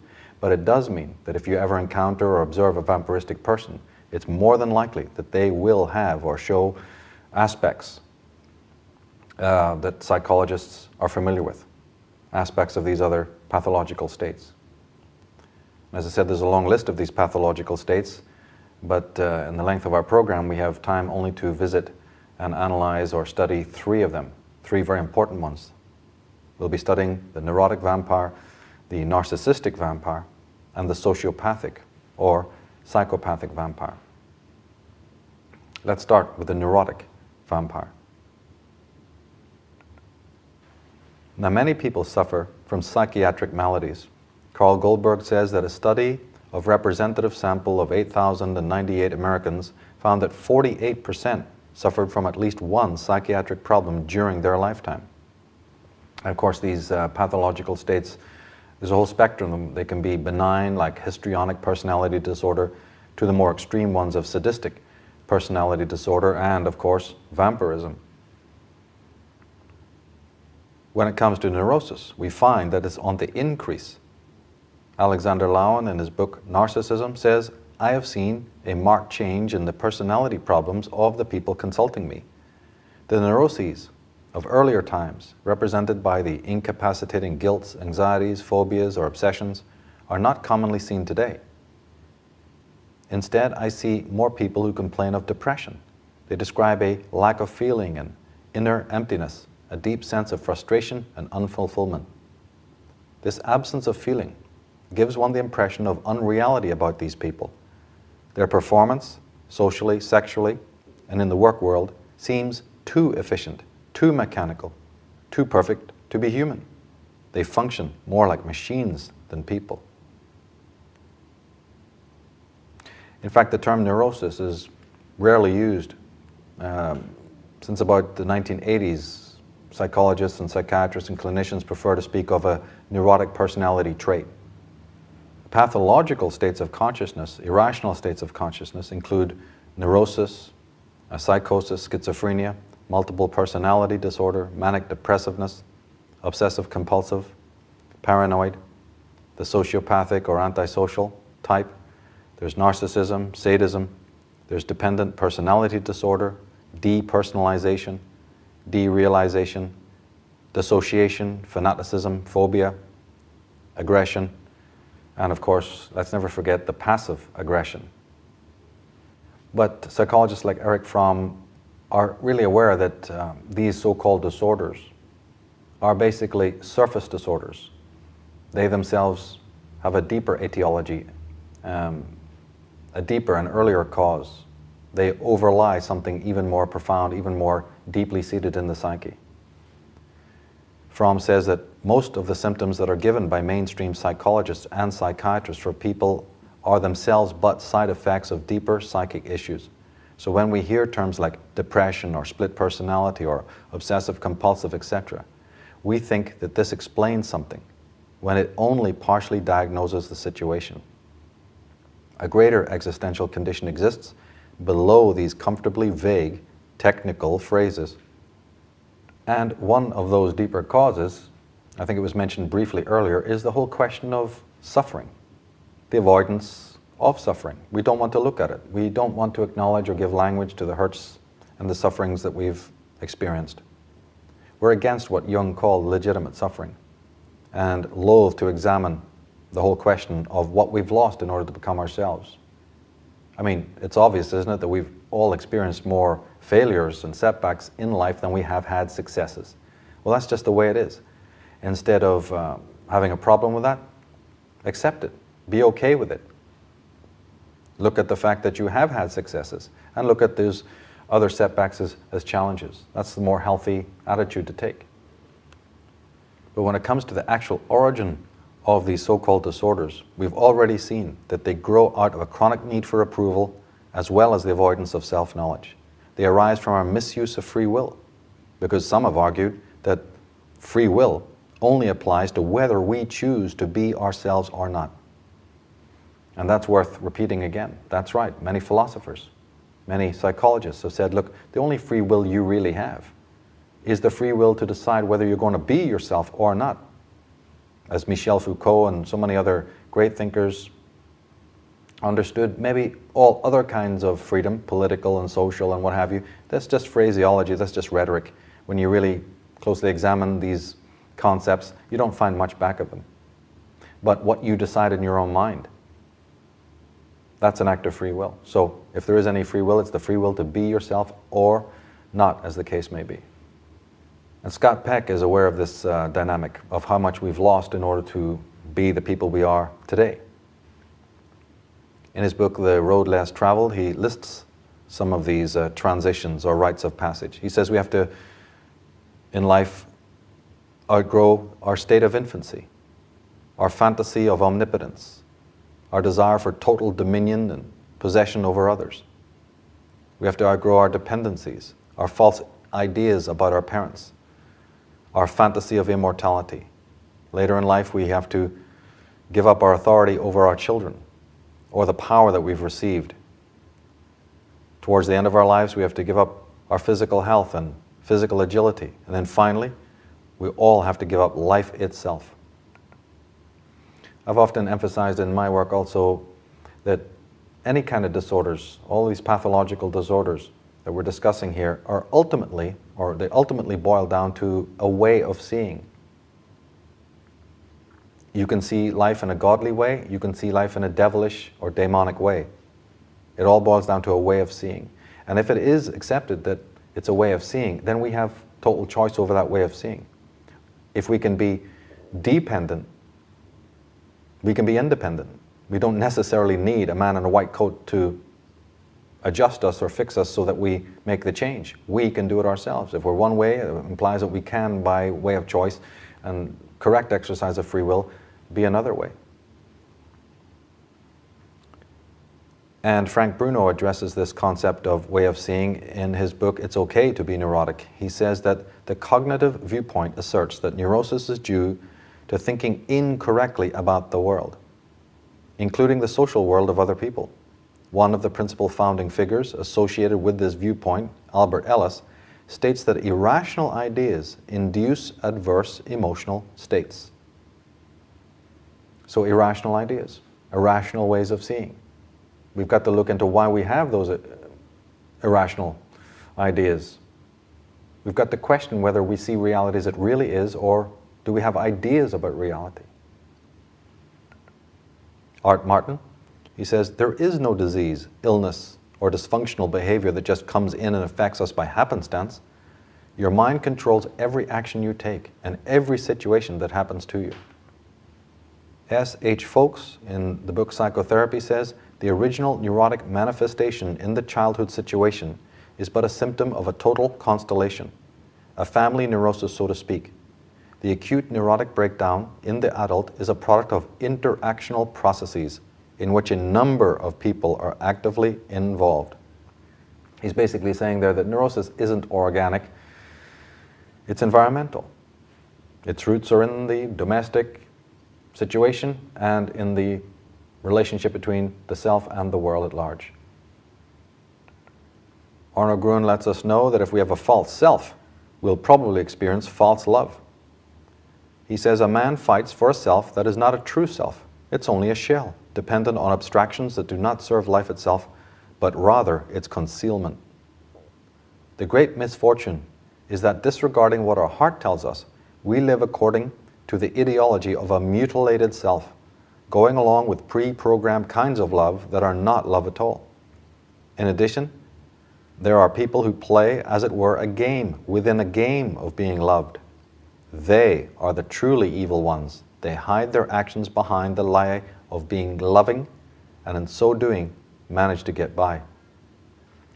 So Gruen is saying here that the pretense of love, the pretense of pseudo-love, becomes a shield behind which the most evil people exist. And they can ply their trade by creating this facade, this mask. We're going to see how important that is later on as we proceed through the program. On the relationship of neurosis and the ego, Percival Simmons says that a neurosis is a disease of the ego, a sign that the ego has been unsuccessful in effecting a synthesis of conflicting elements within. Consequently, a neurosis is in part a conflict between the concept of the self as expressed in its wishes and the valuation of the self as expressed in its superego standards. A neurosis, or even a psychosis, is a sign of ego weakness, indicating that the ego is insufficient to gratify the basic needs of the individual and that it is forced to seek more primitive methods of meeting these needs. A neurosis strikes at the functioning of the ego and causes it to lose its effectiveness in perceiving, feeling, thinking, or acting. When anxiety threatens, the ego puts restrictions on its own organization and relapses to levels of functioning which characterize a more infantile condition. The egos of neurotics are restricted because of the necessity of devoting some of the available energy to maintaining defense mechanisms against unacceptable impulses. So Simmons is saying here, like we touched upon earlier, that maybe the superego is, or let's just say the malignant superego, the actions of the malignant superego not only suppress the ego, but help with regression, help to reduce us back to some sort of infantile level of consciousness. So having a conscience, having empathy, opens us to the world of other people and different levels of caring and compassion and so on. But the effects of the superego can do the opposite. Those effects can not only create a pseudo-self, and from that comes the pseudo-love and the camouflage that evil people hide behind, and the freezing that can take place when you're so riddled with guilt and shame, but can also reduce us back regressively to an infantile level of existence. Now, as we said, the ego, or the reason, is the only part of us that can do something about this. It's the mediator between the pleasure principle and the reality principle. And in order to protect itself, in order to try and find some harmony and balance, it uses what is known as defenses. But there's many of them. Some of the ego's well-known defenses are repression, denial, denial of denial, regression, if need be, dissociation, distortion, the famous projection, or as it used to be called, transference, introjection, or also known as somatization, compensation, sublimation, and so on. Now, central to neurosis specifically is the concept of gratification and its delay, whether or not you or I can delay our need for gratification. On the subject, Percival Simmons says that some neurotics hold to the belief that to postpone gratification is a sign of weakness, which damages their self-respect. They believe that the strong individual is one who tolerates no hindrance to his pleasures. In fact, there's even a state known as borderline personality disorder. It's a mild schizophrenic situation in which it's defined by specialists as saying the person simply cannot delay gratification. It's just simply not possible. They want something and they want it now. Well, check out the advertisements, the media, check out our world and see what the etiology of that syndrome may be. Now, neurotic traits include shyness and perfectionism, grandiosity, self-aggrandizement, self-pity, fatalism, worry, fear, paranoia, blame, or excusing one's fault. It can include irrational thinking and over-emotionality, certainly guilt and shame, performance anxiety, high and unrealistic expectations, an overactive imagination, and of course, fantasization. Now, earlier we mentioned that the nucleus of neurosis, of neurotic tendencies, is anxiety, angst. So let's explore anxiety and how that factors into this whole dynamic. In the dynamics of human adjustment, Percival Simmons accurately notes that it would surprise most persons to realize how much of their behavior is motivated by a desire to escape anxiety by either reducing it or disguising it in one way or another. Rollo May, in his book The Meaning of Anxiety, says that more than 3 decades ago, Freud singled out anxiety as the crucial problem of emotional and behavioral disorders. Further development of psychoanalysis has only substantiated his proposition, until it is now recognized on all sides that anxiety is the fundamental phenomena of neurosis, or in Horney's term, the dynamic center of neuroses. But not only in psychopathology, in the actions of normal people as well as abnormal, it is now recognized that anxiety is much more prevalent than was suspected several decades ago. Of course, it might be difficult for some of us to understand what anxiety is. Well, imagine hunger, physical hunger. Let's use a physical metaphor. Starvation, or some sort of irritation on the skin, like burning. It's a panic state, but of course it's not physical, it's psychological. The leading expert on neuroses, Karen Horney, in her book The Neurotic Personality of Our Time, writes, "I declare that in the neuroses of our time, hostile impulses are the main psychological force promoting anxiety." Anxiety can also be described as worrying about worrying, catastrophizing, worst-case scenario outcomes. And often one gets into a state of anxiety or panic when one gets flooded emotionally, emotional flooding, when things get just too much. How do we protect against anxiety? Well, in our culture, we either try to secure affection. The principle is, if you love me, you won't hurt me. As we saw earlier, you submit and you comply. You become inferior. You attempt to gain more power than your adversary. The idea being that if I'm a dictator, an oppressor, if I have power, then I can't be hurt. Or we're back to the freezing again, or let's say the withdrawing. A person becomes hermetic and withdraws. If I go within my shell, I'm protected. Of course, the old adage, the walls you build to keep others out become the walls that keep you in. Sigmund Freud himself, in his work, The Problem of Anxiety, writes, "The first anxiety experience of the human being, at least, is birth. And this means objectively separation from the mother, and could be likened to a castration of the mother, in accordance with the equation that the child equals the penis." Freud goes on to say that the danger situation is the recognized, remembered, and anticipated situation of helplessness. Anxiety is the original reaction to helplessness in the traumatic situation, which is later reproduced as a call for help in the danger situation. Anxiety rose as a response to a situation of danger.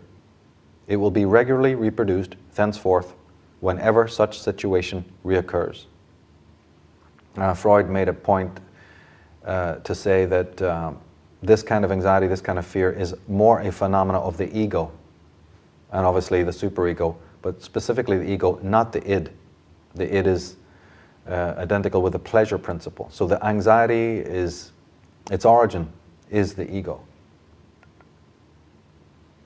He says the neurotic is then distinguished from the normal person in that his response to these dangers is disproportionately increased. Yet against the return of the original traumatic anxiety situation, even maturity offers no adequate protection. There may exist for every one a limit beyond which his psyche fails in the attempt to cope with the demands which the excitation in question makes upon him. Again, the flooding. Each person has a different setting. Each person's ego is slightly differently calibrated, so it's just a matter of that. But once you become flooded with emotion, then anxiety will inevitably occur. And Freud, like Camus, believed that our society is just an age of neurosis, because it throws so much stimulus at us, so much stimuli, that this can overload the mind, overload the brain. It can actually freeze the brain by just having too much going on, too much extroversion. He says the next consideration takes us beyond this emphasis upon loss of the object. If the infant longs for the sight of the mother, it does so only because it already knows from experience that she gratifies all its needs without delay. The situation which the infant appraises as danger, and against which it desires reassurance, is therefore one of not being gratified, of an increase in tension arising from non-gratification of its needs, a situation against which it is powerless. And of course, we mentioned this earlier on, that this inability to delay gratification is brought on by the parental situation. It's a form of pathology. But in the dynamic of the family, if the child is not correctly raised, then it will enter into the world as a destructive and uncivilized creature who simply cannot delay its own gratifications.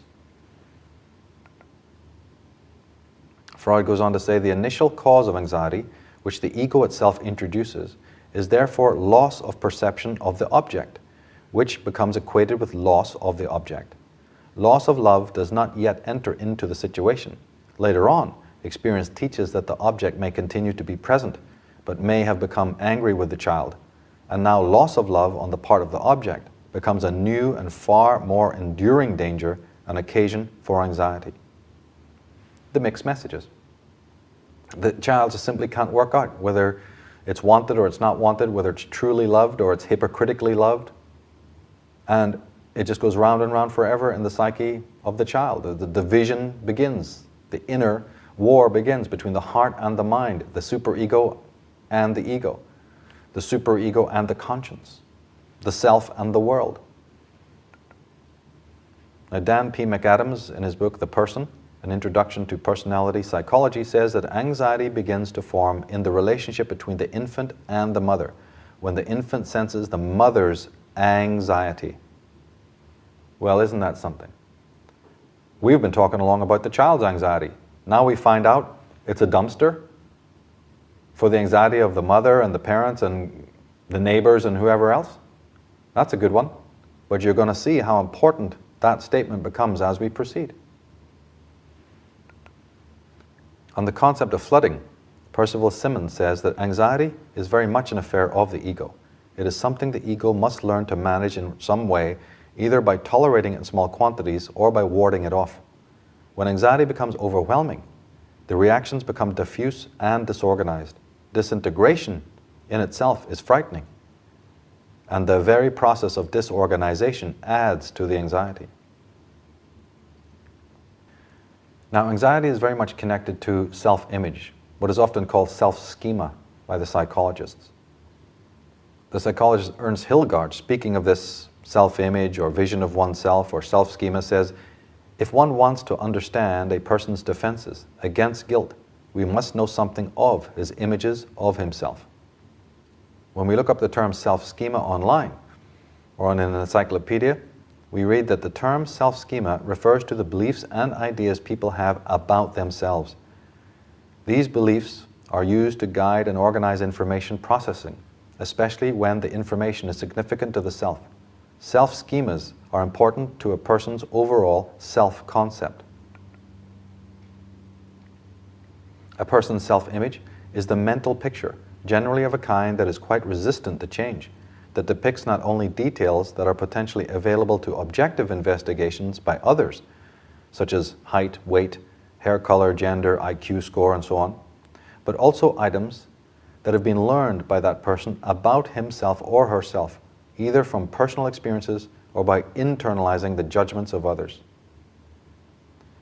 Speaking of the pseudo-self and the connection to the parents, Alexander Lowen says that parents fail to provide sufficient nurturing and support on an emotional level by not recognizing their children's individuality. But they also seductively try to mold them according to their image of how they should be. It is the distortion that produces the narcissistic disorder. As I said, one of the greatest experts on the subject of neurosis is Karen Horney. One can't understand anything about neurosis or almost any other disorder without a knowledge of her works and the way that she differed with her colleagues.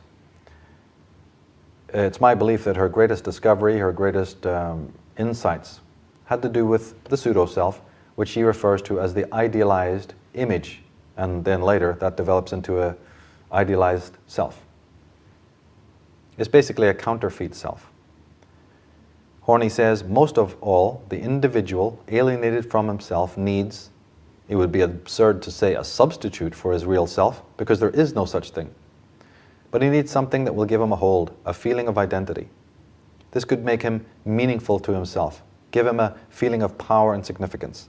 Gradually and unconsciously, the imagination sets to work and creates in his mind an idealized image of himself.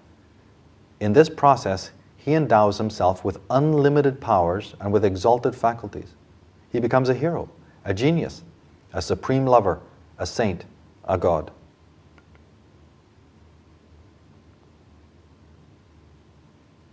She goes on to say, the idealized image becomes an idealized self, and this idealized self becomes more real to him than his real self. The change is in the core of his being, in his feelings about himself. It is curious and exclusively a human process. Feelings about himself, way of seeing, in the core of his being. After all he's had to put up with by being born into the world, he rejects utterly his true self. Self-murder, the greatest act of evil imaginable, because it is the seed, the nucleus of all other aberrant characteristics and activities in the world.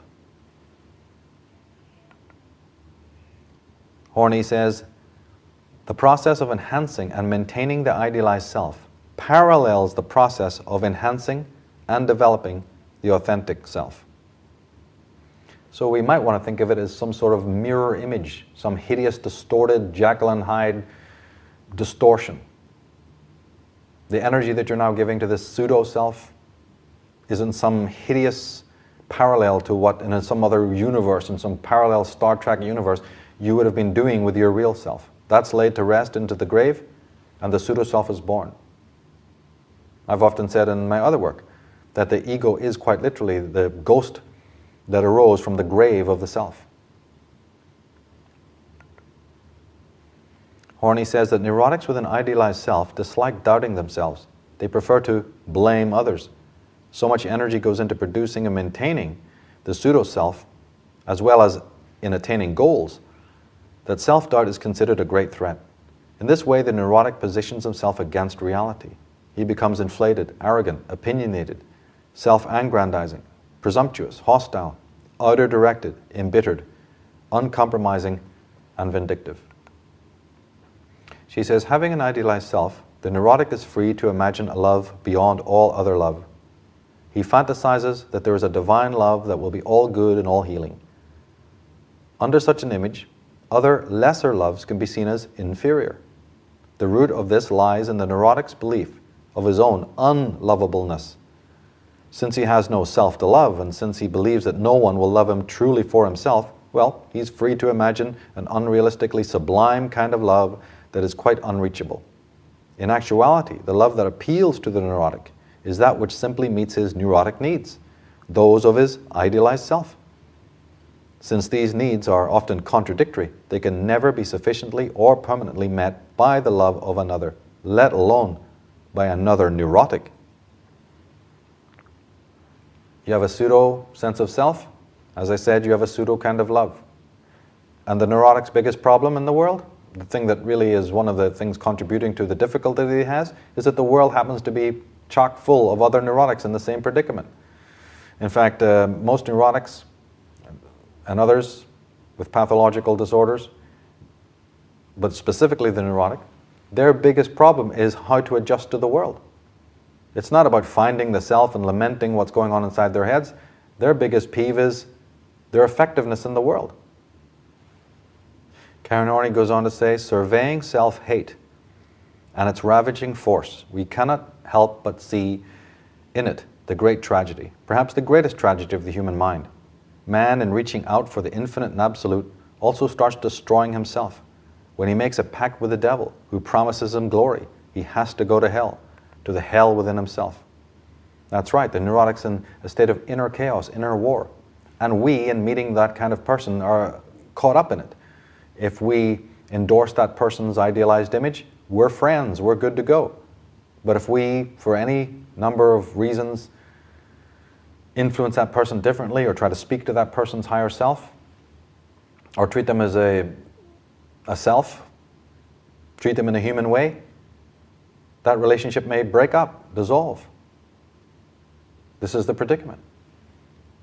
Speaking about the neurotic, Karen Horney says that the neurotic in analysis rarely changes for the better.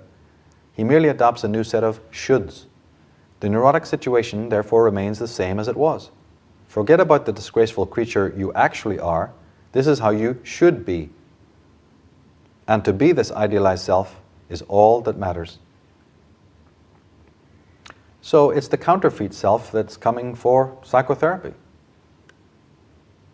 It wants tips on how to be more effective, how to adjust better to an abnormal, insane or unsane society.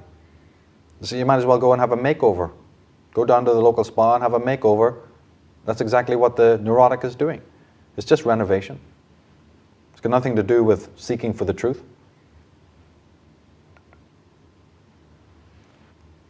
In regards therapy, Arno Gruen says that they, neurotics, want therapy to make them like the rest of us, well-adjusted, obedient, successful, and with the freedom to act in a destructive way, like other people. He says many patients enter therapy not in order to preserve their human feelings, which they perceive as a hindrance, but to be liberated from them.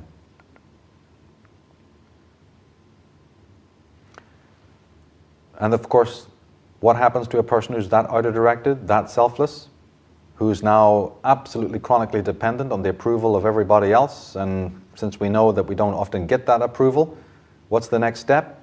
Fix it. Fix the world. Fix all the problems. Don't do it psychologically or spiritually, but let's get into politics. Let's get into all sorts of pseudo-solutions.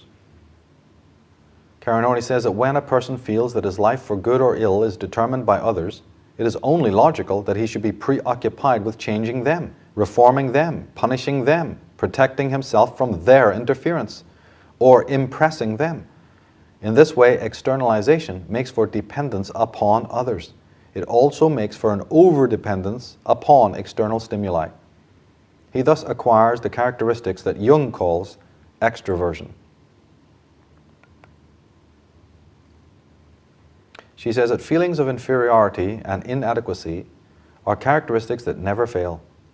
They may appear in a number of ways, such as a conviction of incompetence, of stupidity, of unattractiveness, and they may exist without any basis in reality. Notions of their own stupidity may be found in persons who are unusually intelligent, or notions about their own unattractiveness in the most beautiful women. She says, the fear of disapproval is very common in neuroses. Nearly every neurotic, even though he appear on the surface observation to be entirely certain of himself and indifferent to the opinion of others, is excessively afraid of or hypersensitive to being disapproved of, criticized, accused, found out. He feels guilty because, as a result of his anxieties, he is even more than others dependent on public opinion. In his book, Emotional Vampires, Albert Bernstein writes, imagine a date with a man or woman of your dreams. You talk of nothing in particular, yet you desperately search your companion's every word for clues to what he or she really thinks of you. Your heart soars at any tiny signs of acceptance and falls to the pit of your stomach at the slightest hint of rejection. The point being, we've all got it. We've been pointing out that we're not generalizing. We all have sadistic traits. We all have anger. We all have masochistic traits, and we all have the desire for approval. But we don't often kill off our true self in order to have those things, or in order to be those things. The types that we're talking about are obviously extreme cases, extreme examples of this. And we have to search our own souls and see how far along that spectrum we are. Are we selves, or are we submitting? Are we trying to bring meaning from within ourselves, or are we waiting for the world to bring it to us? You know, have we lost ourselves in order to be clinging to the approval of people who will never give us the approval, or who may be equally as neurotic as we are? It's this catabolic, apophatic way of looking at life that actually brings us upon the truth about what's going on. Horney talks about the approval also. She says, the craving for affection is so frequent in neuroses and so easily recognizable by the trained observer that it may be considered one of the surest indicators for an existing anxiety and its approximate intensity. Well, that tells us something, doesn't it? Because if you happen to be a person who doesn't necessarily crave all that approval and doesn't chronically require it, well, you're less neurotic. She says the neurotic wish for unconditional love, however, is much more comprehensive than the normal one, and in its extreme form it is impossible to fulfill. It is a demand for love, literally without any condition or reserve. This demand includes, first, a wish to be loved regardless of any provocative behavior. The neurotic demand for unconditional love includes, second, a wish to be loved without any return. Karen Horney goes on to say about the chameleon-like nature of neurotics. Often the need to impress others is in the foreground, and their alienation from self makes it possible for them to change their personality according to the requirements of the situation. Chameleon-like, they always play some role in life without knowing what they do, and like good actors, produce the feelings that go with the roles. In other words, a neurotic will do whatever they can to sustain this pseudo-reality. They're in a chronic state of need, not love. But of course, need, no matter how it is camouflaged, no matter how it's disguised, is simply not love. As we saw in one comment earlier, neurotics, like a lot of these other pathological types, resist healing. It's very difficult. The success rates are abysmal. Hence the work in this program, to try and go deeper, look at the thing in a different way, sidelight it differently, turn it around. Now, Sigmund Freud was asked about that. Why is it so difficult for neurotics to change or to be healed? And what the object of psychotherapy was.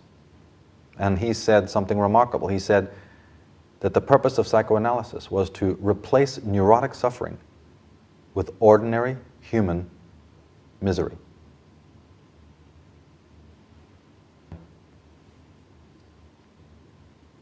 Now that we've looked at the neurotic vampiristic type, let's move forward and look at the narcissistic vampiristic type.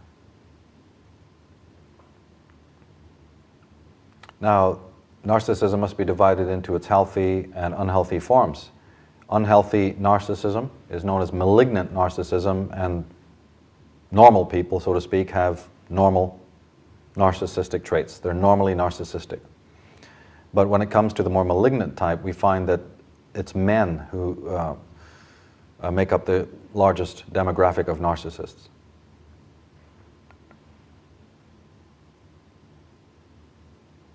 We also find out that there's at least 5 different kinds of narcissist. There's the phallic or elitist narcissist, there's the amorous narcissist, there's the unprincipled narcissist, and the fanatic. And some experts say there's even more than that. Various different categories of the disorder. One thing that must be stated at the outset, though, is that when psychologists speak of narcissism, they're certainly not using that term as we would use it on the street level. It does not equate with self-love at all. In fact, quite the opposite.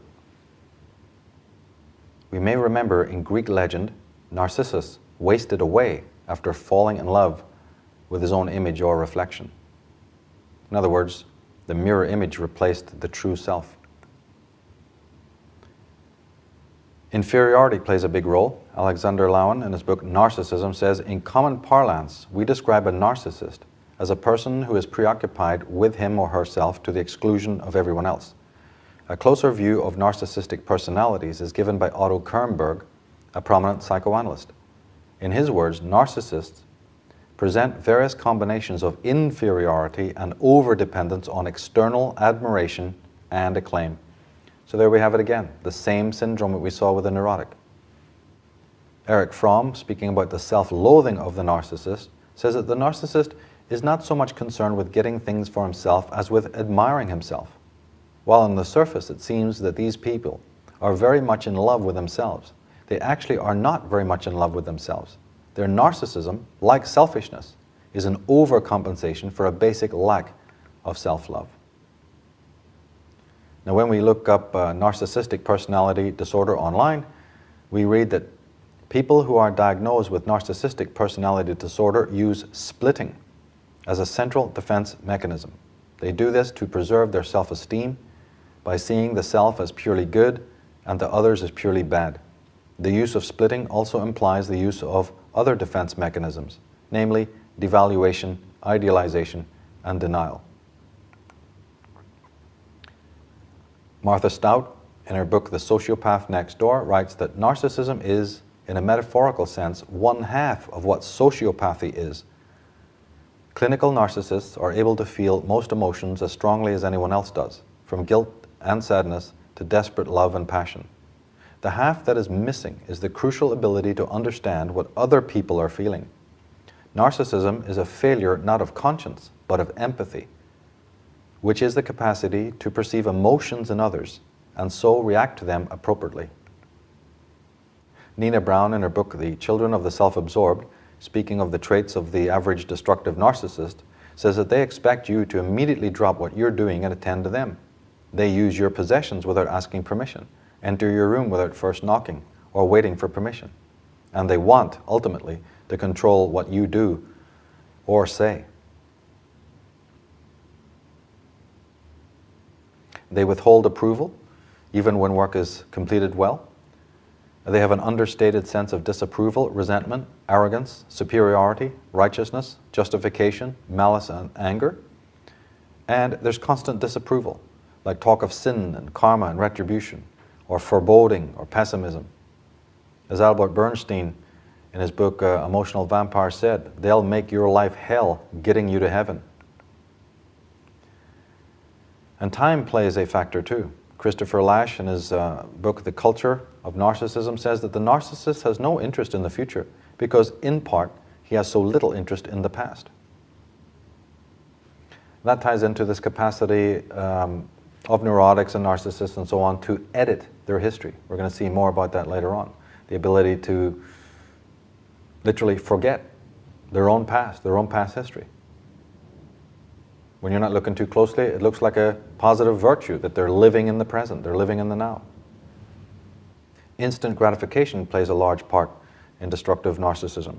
Alexander Lowen says, it is significant, for instance, that narcissistic characters and psychopathic personalities show a need for instant gratification, an inability to contain desire or tolerate frustration. Roy F. Baumeister, in his book Evil, Inside Human Cruelty and Violence, says that in 1990, a general theory of crime by Gottfriedson and Hershey, two eminent criminologists, appeared. The general theory that they proposed was essentially one of low self-control. Most crimes are the result of a lack of inner discipline and restraint. Christopher Lasch says that the sensationalistic and narcissistic individual can be aptly compared to a child at play. Their abnormality is demonstrated, however, in the fact that they interact and react to all aspects of life like a child at play. They do not know when to take things seriously or when to be serious. In fact, they're of the belief that nothing need be taken seriously. They are very disturbed when anything serious is imposed into their life space and when matters of importance demand attention. Everything is taken lightly and casually. Everything is taken for its entertainment value. In a minute we'll see that Alexander Lowen addresses something very important. It's this concept of the difference between sensation and true emotion. Again, if you're not looking very closely, mere sensationalism can appear identical with true emotion. Well, they're not the same thing at all. Lowen says that narcissists do show a lack of concern for others, but they are equally insensitive to their own true needs. Christopher Lasch says, the narcissist is shallow but is extremely adept at hiding this fact. As part of their game playing, they soon become expert at charades. The narcissist is never serious because they take nothing seriously. At some time in their life, they make the decision to not be disturbed by taking things heavily. Upon once experiencing the discomfort of an intense emotion, or after once experiencing a series of major emotional upheavals, their ego decides to avoid such again. It develops a casual attitude to all things and all happenings. It turns the contrast and the volume levels way up on life and casts away all the shadows from the room, so to speak. In this way, their fragile egos are secure. He goes on to say that no deep emotion penetrates at all, at any time. As soon as potentially heavy experiences approach, the narcissist finds a way out, a way to quickly and dramatically disengage or make an exit. Even if this means losing face or losing friends or losing one's entire mode of life at a given time, the narcissist goes ahead. Changing the external pattern of their lives is preferred over facing what mode of life brings in the way of trouble or intensity. Nothing can change the ego orientation of such a person, and one must be wary of the narcissist and his or her patterns in order to avoid personal loss and heartbreak. Dealing with such a type, one who cares nothing other than for their own pleasure, can result in some serious consequences domestically, emotionally, and materially. The relative pleasure that comes from a temporary interlude or relationship with such a person is later cancelled when their true extrovert and sensationalistic tendencies and drives become clearly apparent. Sam Vakin, in his work Malignant Self-Love, speaks about the hunger for approval. He writes, the sick narcissist's sense of self-worth and self-esteem derive entirely from audience feedback. Alexander Lowen says, all of us need others. If we have a sense of self, we need another person to share it. But even if we lack a sense of self, like the narcissist, we still need others to support and applaud our self-image. Without the approval and admiration of others, the narcissist's ego becomes deflated, for it is not connected and nourished by self-love. Christopher Lasch says that narcissism represents the psychological dimension of dependence. Notwithstanding his occasional illusions of omnipotence, the narcissist depends on others to validate his self-esteem. He cannot live without an admiring audience. His apparent freedom from family ties and institutional constraints does not free him to stand alone or to glory in his individuality. On the contrary, it contributes to his insecurity, which he can overcome only by seeing his grandiose self reflected in the attentions of others, or by attaching himself to those who radiate celebrity, power, and charisma. For the narcissist, the world is a mirror.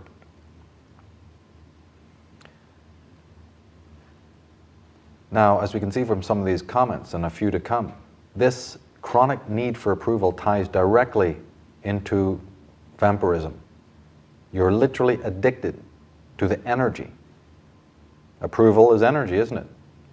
So you're addicted to the approval and the energy of other people.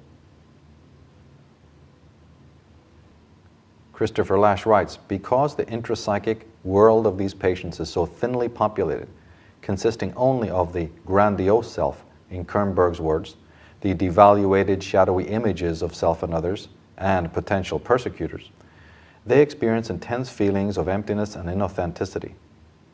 Although the narcissist can function in the everyday world and often charms other people, not least with his pseudo-insight into his personality, his devaluation of others, together with his lack of curiosity about them, impoverishes his personal life and reinforces the subjective experience of emptiness. Lacking in any real intellectual engagement with the world, notwithstanding a frequently inflated estimate of his own intellectual abilities, he has little capacity for sublimation. He therefore depends on others for constant infusions of approval and admiration. He must attach to someone, living an almost parasitic existence. At the same time, his fear of emotional dependence, together with his manipulative, exploitive approach to personal relations, makes these relations bland, superficial, and deeply unsatisfying. The ideal relationship to me would be a 2-month relationship, said a borderline patient. That way there'd be no commitment, and at the end of the 2 months, I'd just break it off. On their inability to love either themselves or others, Alexander Lowen writes, narcissists have a fear of intimacy because it requires an exposure of the self. One can't be intimate and hide behind a mask or image, but physical closeness makes no such demand and can be used to hide the self and feelings. Narcissists may use sexual closeness as a way to avoid true intimacy. As a result, sex becomes a mechanical act. Lauren E. Peterson, in her book Dark Hearts, The Unconscious Forces That Shape Men's Lives, speaks of the cause of narcissism. She says, this internalized mother love leads to what is sometimes referred to as primary narcissism, a high regard for oneself that is part of an enduring and healthy sense of self-worth and self-love. But without this healthy love for oneself, there is little hope for a healthy love of the other.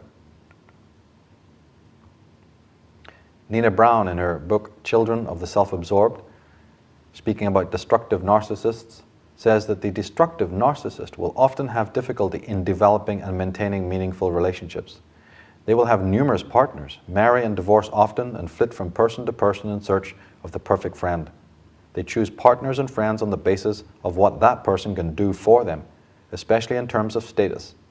Some people with DNP only have friends that they consider to be superior in status. These are the very lonely and empty people. They seem to have no core and substitute activity for relationships. They may seem to give a lot to their relationships, but on closer examination, it becomes clear that they aren't genuinely responsive to others and are intensely self-focused. She says, adults with healthy narcissism not only have a wide range of emotions, they're also able to experience intense positive and negative emotions. On the other hand, the destructive narcissist has a restricted range of emotions, and almost all of these have the depth of a line. The destructive narcissist will be able to use the correct words for emotions, but will not have the feelings associated with the words. For example, they will use words like happy and joy correctly, but will not be able to actually feel happiness or joy.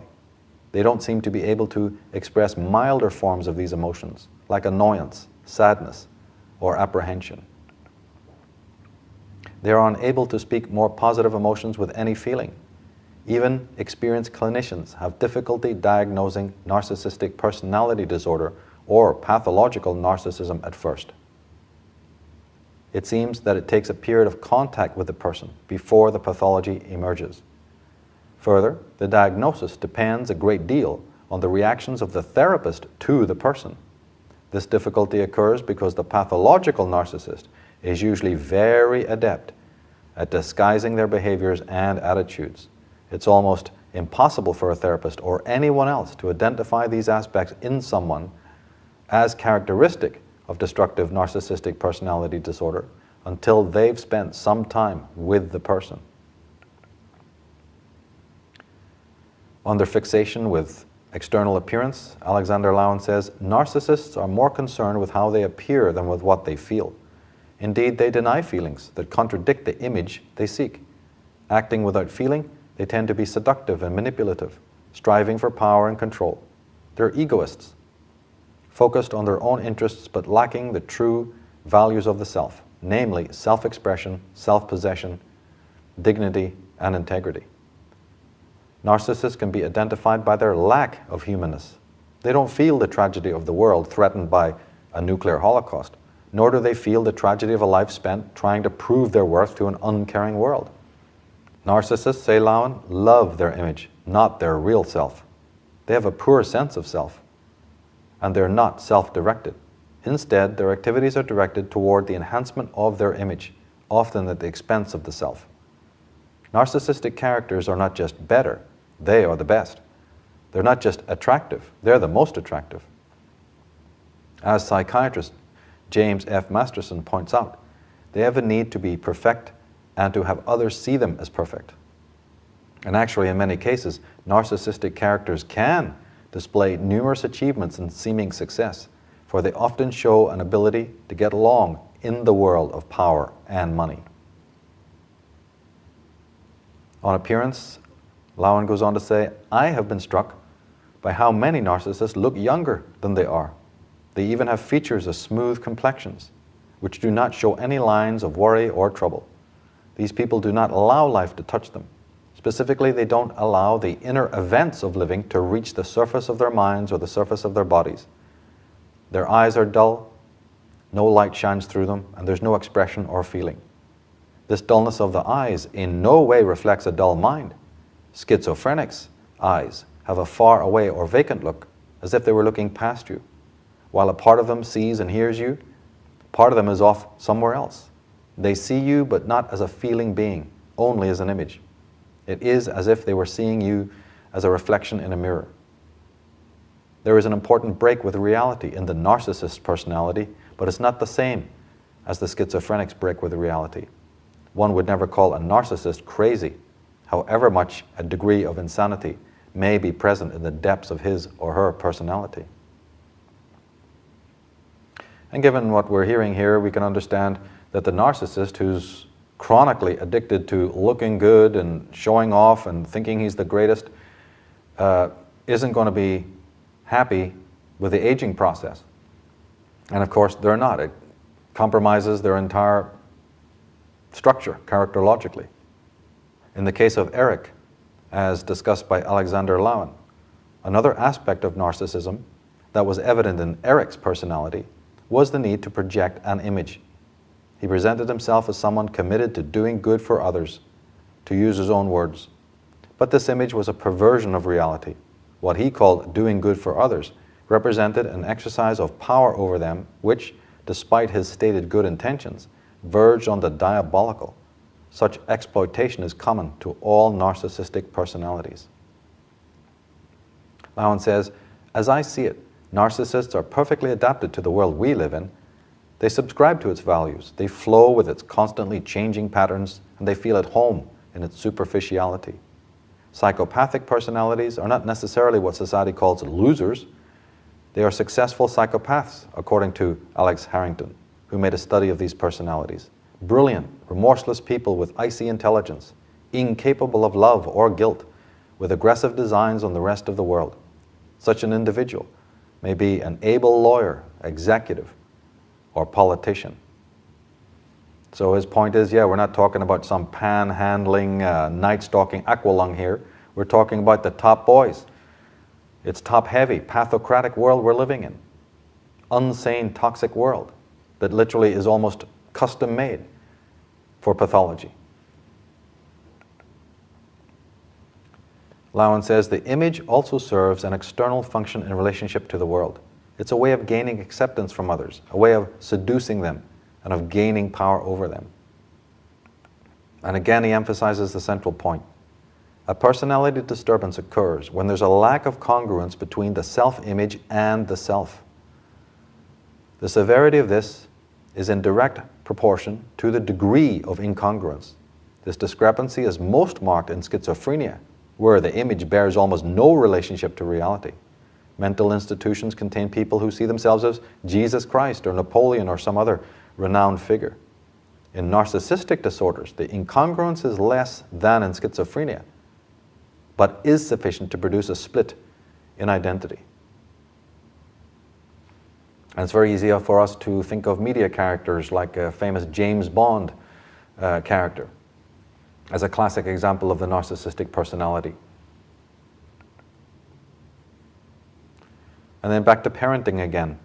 Lowen lays it on the line. He says, I regard all narcissism as secondary, stemming from some disturbance in the parent-child relationship. And Sam Bacon agrees. He says, idealization is an important developmental path leading to narcissism. The child merges the idealized aspects of the images of his parents. Now, the smothered and spoiled child is dehumanized and instrumentalized. His parents love him not for what he really is, but for what they wish and imagine him to be, the fulfillment of their dreams and frustrated wishes. The child becomes the vessel of the parents' discontented lives, a tool, the magic airbrush with which they seek to retouch their failures into successes, their humiliation into victory, their frustrations into happiness. He says the child is taught to give up on reality and adopt the parental fantasies. Such an unfortunate child feels omnipotent and omniscient, perfect and brilliant, worthy of adoration and entitled to special treatment. The faculties that are honed by constantly brushing against bruising reality, empathy, compassion, a realistic assessment of one's own abilities and limitations, realistic expectations of oneself and of others, personal boundaries, teamwork, social skills, perseverance, and goal orientation, not to mention the ability to postpone gratification and to work hard to achieve it, well, all are deficient or missing altogether. Lowen says, although I believe the narcissist's disorder is a product of Western culture, I also believe that narcissistic individual is a product of an unhappy family situation in which the child is seduced into a special relationship with one parent. Through the intimacy provided by that relationship, the child is exposed to and overstimulated by adult feelings and adult sexuality.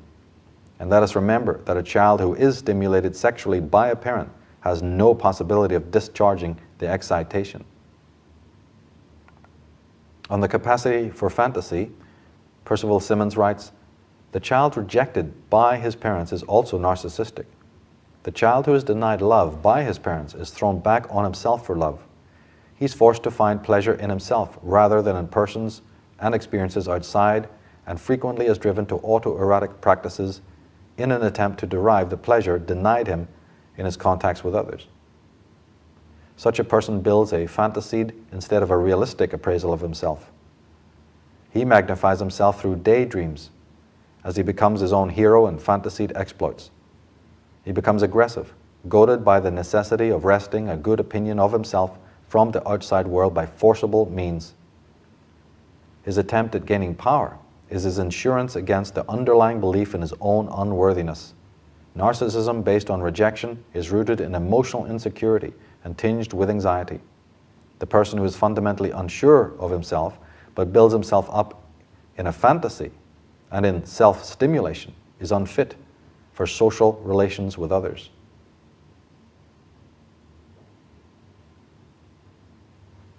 And now that we've looked at the narcissistic traits, the narcissistic vampiristic traits, let's proceed to look at the sociopathic vampiristic type. In the vast majority of sociopaths, there are three common characteristics. They're exceptionally egocentric, they're legends in their own minds, they have zero empathy, and are absolutely incapable of remorse, shame, or guilt. In other words, they're basically incurable. These people have so far gone in destroying their own inner self that no external person, I don't care how many degrees they've got and how many white coats they've got in their dresser, they're not going to be able to handle it. And experts accept this, that the success rates when it comes to some of these pathological types, particularly sociopaths, is very, very low. Well, 1 in about 25 to 30 people are psychopathic or sociopathic. The majority, again, are men. About 30% of men are sociopathic, and about 1 out of 10 females. It's less conspicuous in the East, like in India and China, but certainly increasing again in the West. Martha Stout, speaking of the increase of sociopathy, says that disturbingly, the prevalence of sociopathy in the United States seems to be increasing. In the 1991 epidemiological catchment area study, sponsored by the National Institute of Mental Health, reported that in the 15 years preceding the study, the prevalence of antisocial personality disorder had nearly doubled among the young in America. It would be difficult, closing on impossible, to explain such a dramatically rapid shift in terms of genetics and neurobiology. Apparently, cultural influences play a very important role in the development, or not, of sociopathy in any given population. And we saw that earlier on, that you can't blame it on DNA and heredity and heavy metal. This kind of dysfunction is not necessarily organic, it is very much a situation of environment causing it. Martha Stout goes on to say, there are more sociopaths among us than people who suffer from the much publicized disorder of anorexia, 4 times as many sociopaths as schizophrenics, and 100 times as many sociopaths as people diagnosed with the known scourge such as colon cancer. Roy Shepard and Mary T. Cleary, in their book That Bitch, say that sociopaths are rarely physically violent, but are often unscrupulously cruel and ruthless with their victims. About 70% of sociopaths, they say, grow up without a father. And what are the chances of spotting a sociopath? 0, or nearly 0. Hence this program. We got to start somewhere. Lots of experts are either completely taken in, or it's still in the early stages of understanding what even creates people like this. Martha Stout says that sociopaths are invisible and are not as conspicuous as murderers and so on. They're almost impossible to detect. The common traits associated with typical sociopath is a reduced electrodermal skin responses to distress cues when slides are showed to them, a decreased response to fear imagery and to threats. They have difficulty processing emotional information. They over-respond to distractors. That means they have poor concentration and focus. They have a habit of speaking more quietly, and they certainly cannot delay gratification. There it is again. And they may even derive, or in many cases do derive, pleasure from causing upset and pain to other people. Other common traits are shallowness, the poverty of emotion, extroversion, narcissism, deceitfulness, impulsivity, lack of remorse, irresponsibility, the total disregard for the welfare and safety of others, and promiscuity. Fromm says the intensely destructive person will show a front of kindliness, courtesy, love of family, of children, of animals. He will speak of his ideals and his good intentions. But not only this, there is hardly a man who is utterly devoid of any kindness, of any good intention. If he were, he would be on the verge of insanity. Hence, as long as one believes that an evil man wears horns, one will not discover an evil man. One of the experts on sociopathy, Harvey Checkley, says that a so-called psychopath is ordinarily free from signs or symptoms traditionally regarded as evidence of a psychosis. He doesn't hear voices. Genuine delusions cannot be demonstrated. There is no valid depression, consistent pathological elevation of mood, or irresistible pressure of activity. Outer perceptual reality is accurately recognized. Social values and generally accredited personal standards are accepted verbally. Excellent logical reasoning is maintained, and in theory, the patient can foresee the consequences of injudicious or antisocial acts.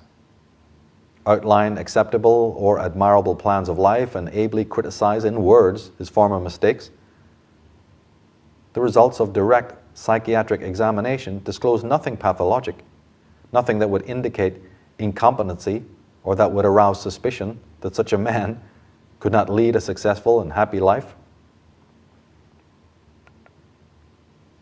Lauren E. Peterson says that the sociopath's lack of love for others is not offset by a love of self. His entire life seems to be a continual loveless act, which in one way or another culminates in self-destruction. Now, doesn't that make sense from what we looked at earlier? What would be the fate of an individual who can't act out without being penalized and has no chance of resurrecting his inner self? Is that person heading for harmony and paradise? Is a society that is neurotic, narcissistic, and sociopathic heading for utopia, global utopia and brotherhood of man? Absolutely ridiculous. Destruction is the only possible end. There's a way to fix it.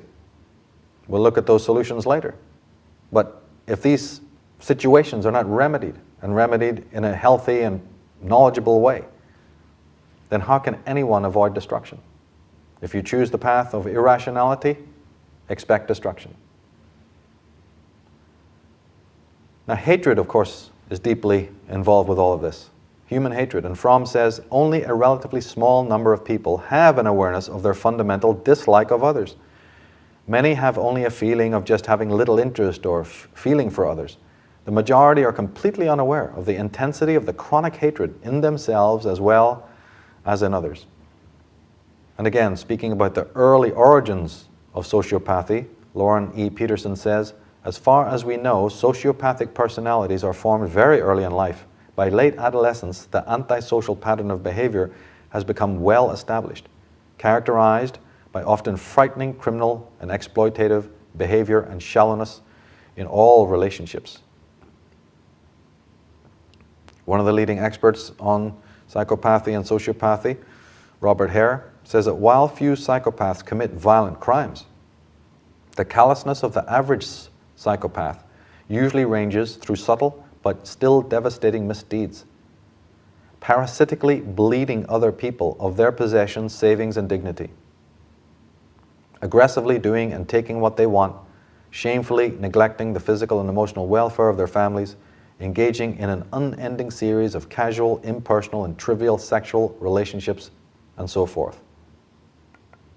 Rebecca Horton, in her book The Sociopath, writes, not only do they covet possessions and power, but they gain special pleasure in usurping and taking from others.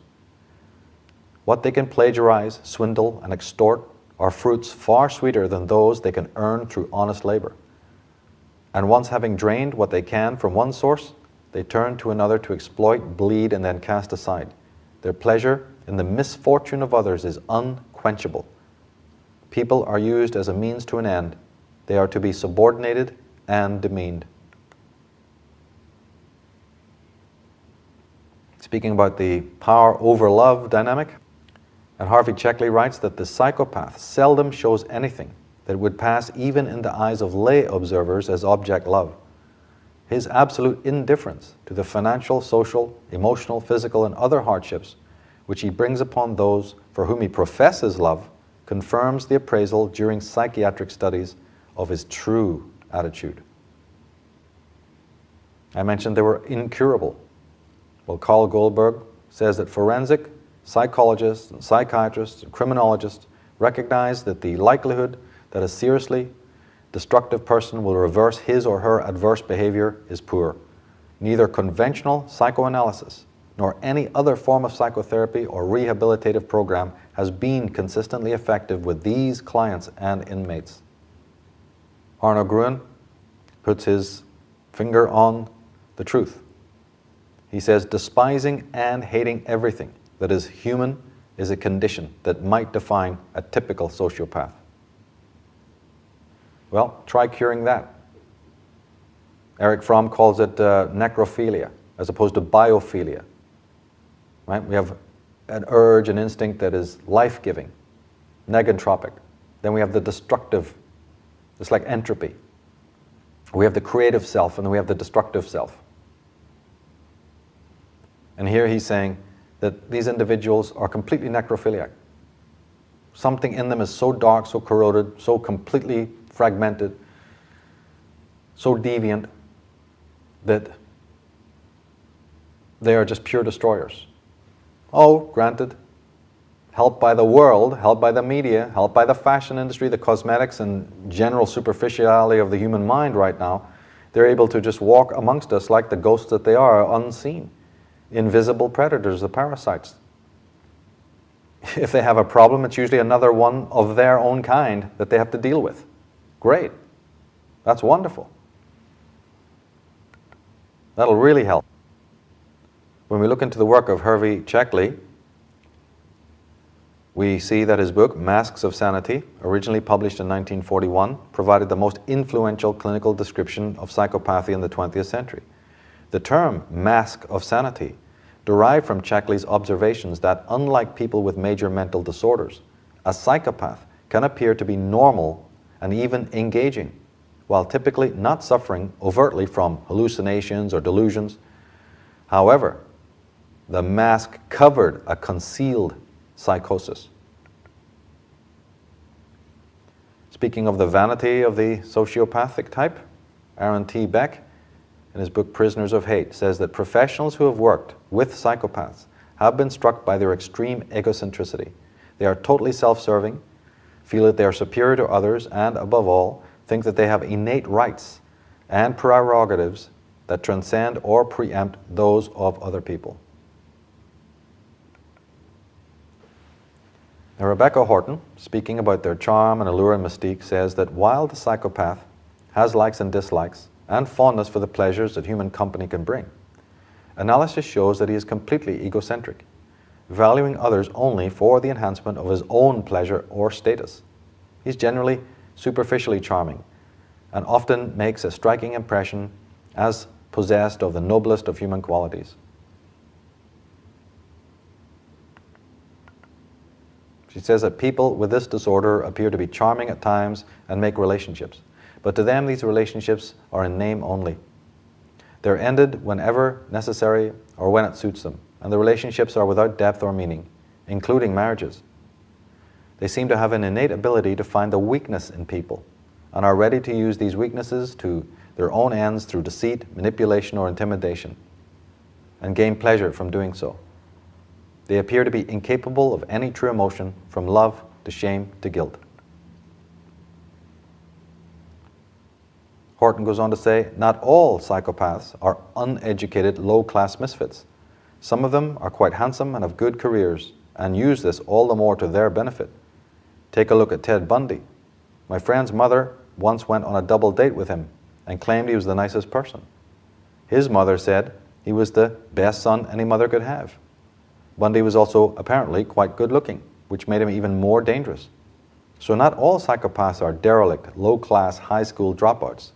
There are many who also work in professional occupations.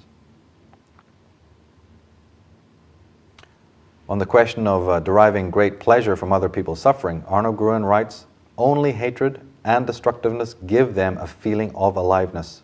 Only through rage and murderousness can they attain a feeling of wholeness and a heightened sense of self. Derek Wood, in his Antisocial Personality Disorder Overview, says that antisocial personality disorder results in what is commonly known as sociopathy. The criteria for this disorder requires an ongoing disregard for the rights of others, since about the age of 15 years. Some examples of this disregard are a reckless disregard for the safety of themselves or others, a failure to conform to social norms, and respect to lawful behaviors. Deceitfulness, such as repeated lying or deceit for personal profit or pleasure, and lack of remorse for actions that hurt other people. And the sociopath is never to blame. Hervey Checkley writes, the psychopath apparently cannot accept substantial blame for the various misfortunes which befall him and which he brings down upon others. Usually, he denies emphatically all responsibility and directly accuses others as responsible. But he will go through an idle ritual of saying that much of his trouble is his own fault. When the latter course is adopted, subsequent events indicate that it is empty of all sincerity. Although his behavior shows reactions of this sort to be perfunctory, this is seldom apparent in his manner. This is exceedingly deceptive and is likely to promote confidence and deep trust. More detailed questioning about just what he blames himself for and why may show that a serious attitude is not only absent, but altogether inconceivable to him. Roy F. Baumeister, on the same subject of never being to blame, having no conscience, says that John Arians has compiled a set of letters and other writings by prisoners on death row in the United States. And these killers do not see themselves as evildoers. I am the hunted, the caught, the prey, the victim of the crafty, the cunning and powerful, as one wrote. And this capacity to never take blame is a conspicuous red flag for the sociopath. Sheckley says that after being caught in shameful and gross falsehoods, after repeatedly violating his most earnest pledges, he finds it easy, when another occasion rises, to speak of his word of honor, his honor as a gentleman, and he shows surprise and vexation when commitments on such a basis do not immediately settle the issue. Rebecca Horton, again speaking of the mind games and the reverse psychology, she says that often a psychopath will turn on the victim and claim that the victim suffers from delusions and is not mentally stable. Watch out for that one. She also speaks about their capacity for mimicry. Mimicry is often used to convince others that the psychopath is a normal human being. He does this to create the false empathy with his victim. The psychopath will try to make you believe he has normal emotions by spinning some sad tale or professing profound, moving experiences. The truth is, most psychopaths go through life as if in an incubator, touched by few and having no real compassion for others. But they will lie to convince you that they have normal emotions. The pity factor is one reason why victims often fall for these poor people. Lying is like breathing to the psychopath. She says the most amazing thing, however, is their selective memory. A psychopath might not remember the promises he made to you yesterday, but he will remember something from the past if it suits his purposes in some way. They often do this whenever they're confronted or caught in a lie.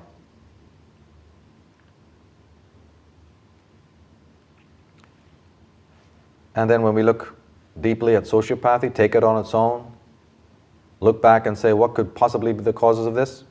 Where do we end up? Back in the domestic situation, back with the parents. The behavior of sociopaths, as with all other people, is never senseless. It's never a matter of DNA, hormones, or as I said, heavy metal that drives them to antisocial behavior. Jason Eric Massey was an American murderer who was executed in 2001 for the murders of 2 people. Massey was neglected and abused by his drug-addicted mother. By his teens, he was a juvenile delinquent with a lengthy criminal record, mostly for stalking and torturing animals. His mother once sent him to a psychiatrist after discovering his journals, in which he detailed his fantasies about rape and murder, his hero worship of Charles Manson, his avowed Satanism, and his strong desire to become a serial killer. We have the case of Gary Gilmore, who murdered 2 young men in cold blood and then refused to appeal his death sentence. He was executed in Utah in 1977. Michael Gilmore, Gary's younger brother, did an extensive search of his family's history to try and determine where things went wrong, particularly since of the 4 brothers, Gary was the only outwardly violent one. Michael traces family secrets, extreme emotional neglect, religious rigidity, and bouts of physical abuse that his brothers endured back to his grandparents, both sets of which rejected the 2 children who grew up to become Gilmore's parents. He begins his memoir by mentioning that all of his family, save he and his older brother, are dead. Of 5 children, 1 died as an infant, 1 of complications from being viciously stabbed, 1 by execution, and the other brother simply wandered away. The reader immediately knows that severe dysfunction is at the heart of his family. So it is not surprising to learn that his father, Frank Gilmore Sr., was a con man, a gypsy, an alcoholic, a brutal autocrat, and an abusive husband and father. Aaron T. Beck relates the story of Terry. He says that although Terry Terry, the sociopath's behavior at home was attributed to bad temper, the core of the problem resided less in weak control or impulsivity as in his negative beliefs about other people. He continuously pictured himself as the innocent victim. He assumed that other children and teachers picked on him because they enjoyed it. When asked about his feelings about other students, he said, "They're my enemies." Sometimes he would react to discipline at school by seeking a weaker target, usually one of the girls who he would tease, pinch, or shove. When admonished by the teachers, again his explanation was, "She started it."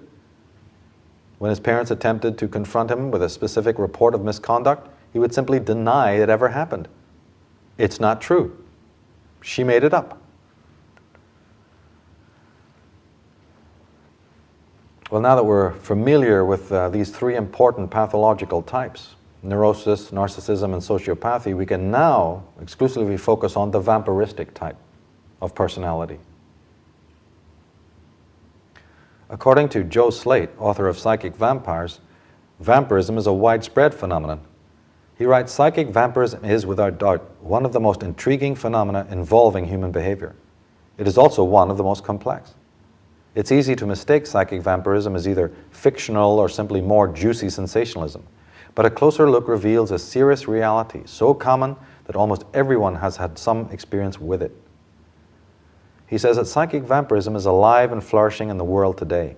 While its existence spans centuries, it has never been more widespread, nor its effects more profound.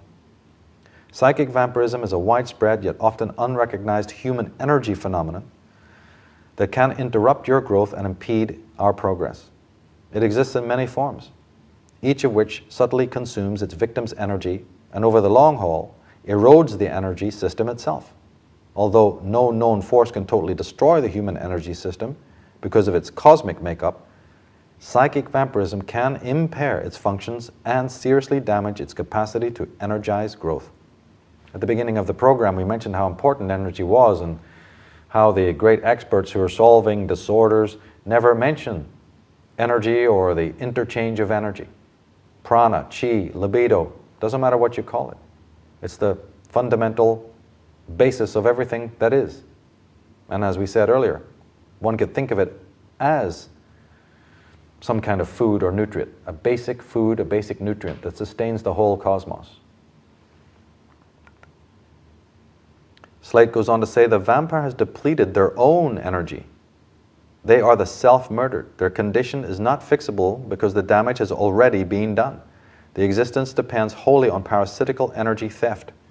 The victim's survival depends entirely on energy boundaries and psychic protection. The psychic vampire, he says, who is deficient in energy resources, taps the energy reserve of a host victim for the express purpose of extracting energy from it. The immediate effects vary, but usually include a new surge of revitalizing energy for the psychic vampire and a critical depletion of essential energy for the vampirized victim. Well, let's never forget Countess Elizabeth Bathory allegedly bathed in her victim's blood to make her younger, more revitalized. Physically bathed in her blood. The same concept applies, but it's bathing in the energy of someone else, like standing beside a beautiful waterfall to feel the spray so that you're invigorated. Well, powerful, good, creative, moral people, their proximity often can work like that. They're downloading spirit, aren't they?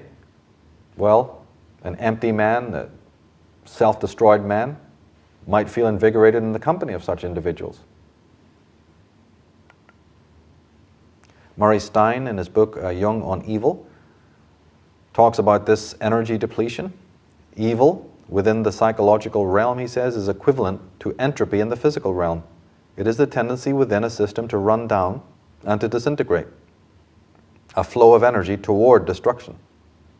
Good, by contrast, is equivalent to negentropia, the flow of energy in the opposite direction, towards building systems up into greater levels of integration and complexity.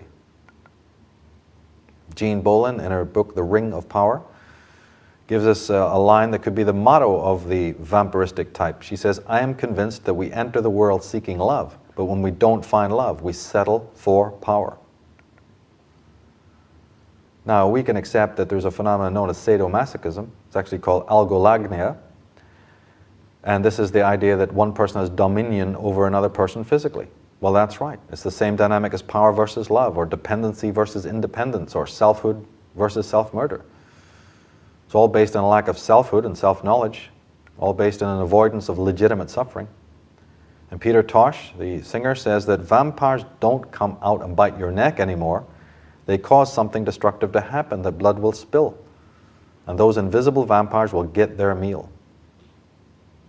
And on the appearance of the vampire into your life, I write, vampires appear in your life while you are undergoing a major emotional upheaval. Trouble does not, however, abate after the vampire appears. In fact, it continues.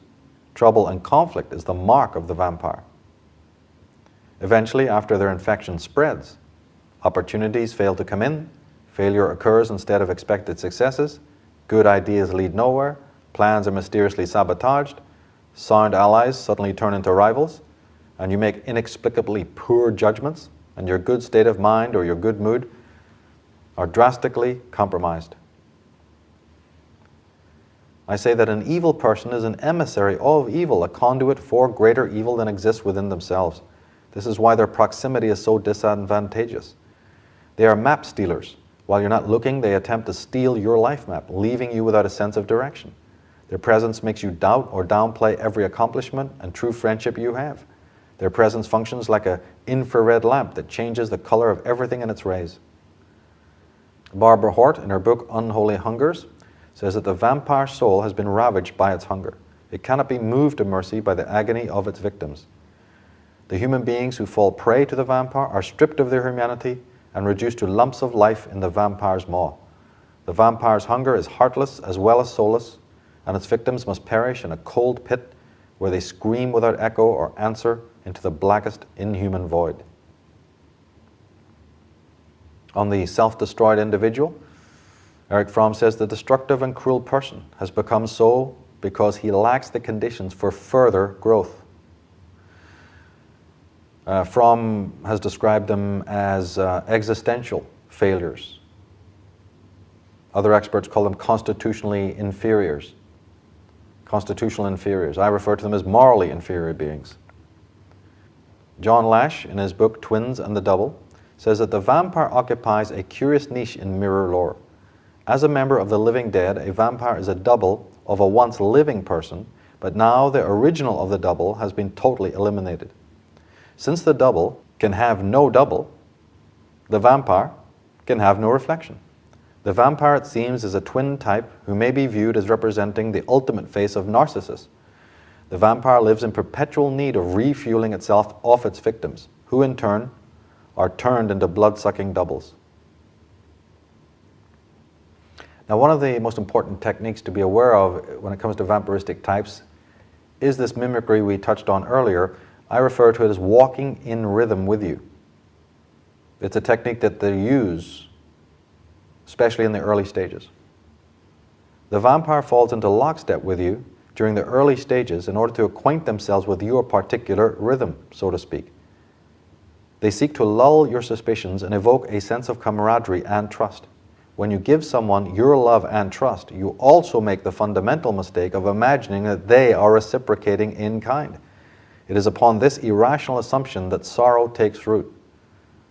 Gradually, the expert vampiristic type succeeds in lowering your defenses. You're left wide open. Your mansion can now be plundered. Their attack is all the more easy if you are a naturally giving, caring, and trusting person. If you stick to your suspicions, they will berate you as being overly suspicious, paranoid, and untrusting. And the more that your life works on routine, the more fixed your schedule, behavior, and attitude, the worse it will be, and the easier it will be for the vampire to become acclimatized to your world. Now, we notice something about parasites like mosquitoes. Before they can actually suck your blood, they actually inject some of their own saliva as some sort of anesthetic into your blood first. That happens first. So the charm and the giving and the sense of camaraderie that comes with these people in the beginning, that's that anesthetic, so that you won't notice your life force being drained off. It's as if vampires bathe us in honey. In the end, we end up dead of an overdose of sweetness Have you ever seen a fly trapped in honey? It had a sweet death.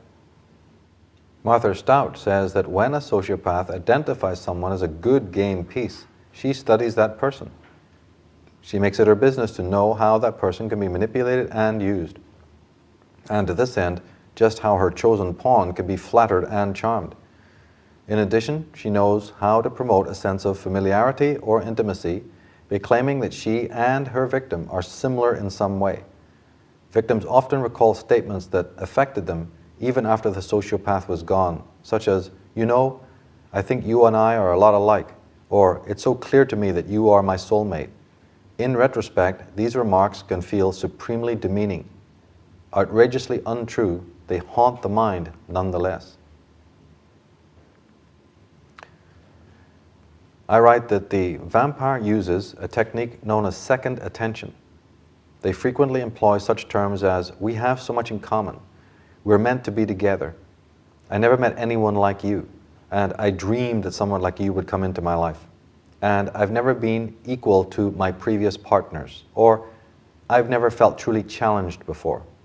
They seduce one or belittle one with statements such as, "I can be with anyone, but I choose to be with you," and "I would not be with anyone if you and I were not together," or "if we broke up," and "don't have any expectations, don't be attached to outcomes, be in the flow," or "be in the light," and so forth.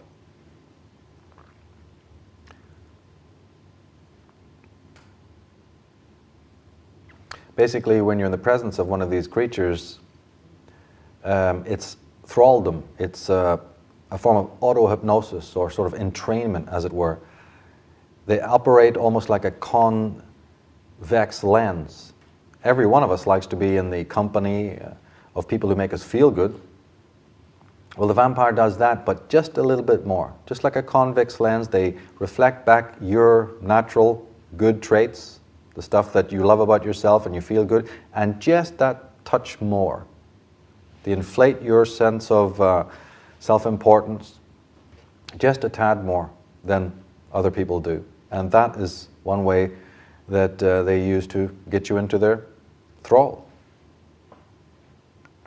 Now, on their charm and allure, Martha Stout says that, "I've watched people shake their heads and make statements such as, 'He was the most charming person I'd ever met,' or 'I felt like I'd known her forever,' or 'He had an energy about him that other people just don't have.'" Another important thing about the vampiristic type is that really at the bottom line, whether the energy coming at them is love or hate, it won't matter ultimately at the end of the day. It might start out as something wonderful, but ultimately it's all about energy. So love or hate, take your pick. They'll be satiated one way or the other. If they can elicit from you strong emotions of whatever kind, emotional, jealousy, anger, whatever it may be, it's all an exchange of energy at the end of the day. Joe Slate says that given recurrent attacks, the victim's energy supply can become chronically depleted, and the internal energy system itself can become severely damaged. Driven by dark, malicious forces, the psychic vampire seeks not only energy, but domination, and in some instances, even destruction of the unsuspecting victim. Albert J. Bernstein, in his book Emotional Vampires, speaking about their infantilism, says that emotional vampires never grow up. Throughout their lives, they see themselves as victims of fate and the unpredictability of others. Stuff happens, and they just respond to it. He says all the patterns derive from the fact that the emotional vampire sees the world differently than other people do. Their perceptions are distorted by the cravings for immature and unattainable goals. They want everybody's complete and exclusive attention. They expect perfect love that gives but never demands anything in return. They want lives filled with fun and excitement, and to have someone else take care of everything and anything that's boring or difficult. Vampires look like adults on the outside, but inside they're still babies. Vampires themselves are usually not aware of the childish needs that drive them. Envy is also one of the traits that we associate or should associate with vampiristic types. Envy is, a lot of people argue, is at the root of almost all the other vices. But envy is certainly a mainstay when it comes to vampiristic behavior. But envy of what? Well, envy of what they themselves don't have, and that's inner beauty. The vampire, I say, lacks inner beauty, but deeply covets it. Indeed, it is the one thing that truly tantalizes them and awakens their deepest hunger. They crave inner beauty because it's the one thing they do not possess. They have a love-hate or attraction versus repulsion relationship with beauty. Now, two types of person are capable of recognizing true inner beauty: those who possess inner beauty themselves and those who have lost it or murdered it themselves. The problem is that the person with the inner beauty may mistake the latter person for the former. They may convince themselves that they are in the presence of another being with inner beauty and not realize their mistake until it is too late.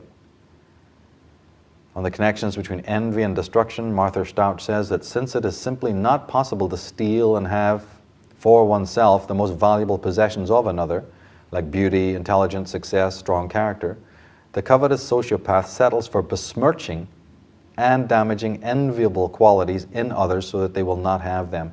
As Milden says, here the pleasure lies in their taking rather than having.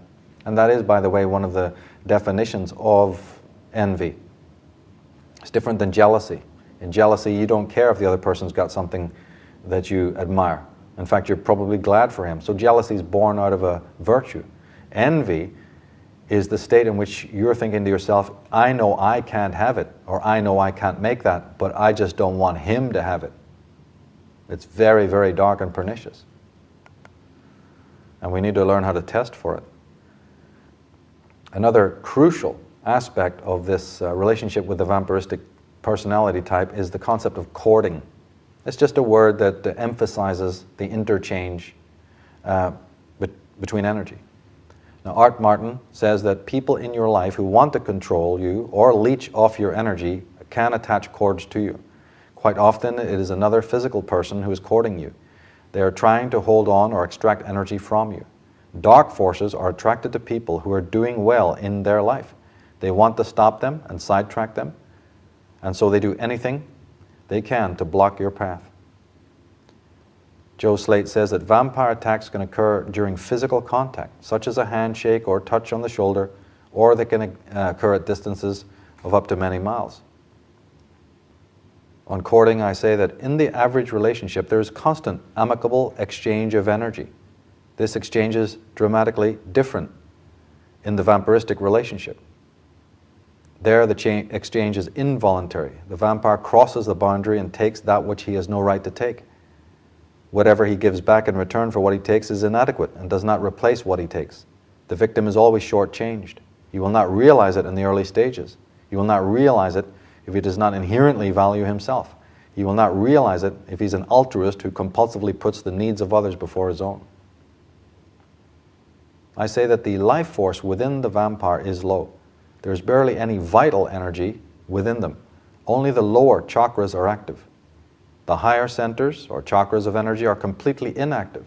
Therefore, they attach themselves to people whose higher centers are open and active. They literally plug into that energy. As we said, it's like standing in front of a waterfall.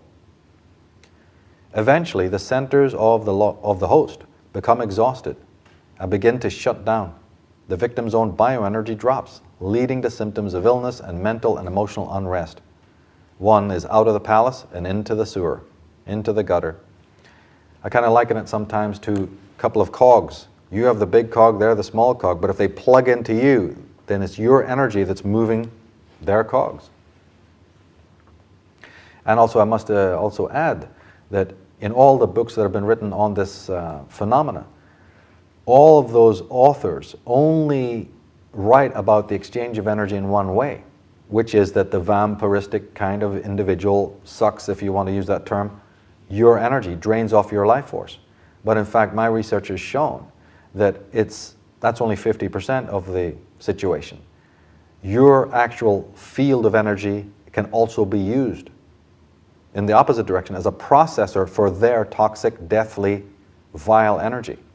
And this has not been touched on by any other source on this subject. And in a way, that is one of the things that causes a secondary level of pathology. You're going to get ill, you're going to get sick, not just because your life force has been, drained off or used or abused, but because you are now a surrogate processing engine for the toxicity of these people.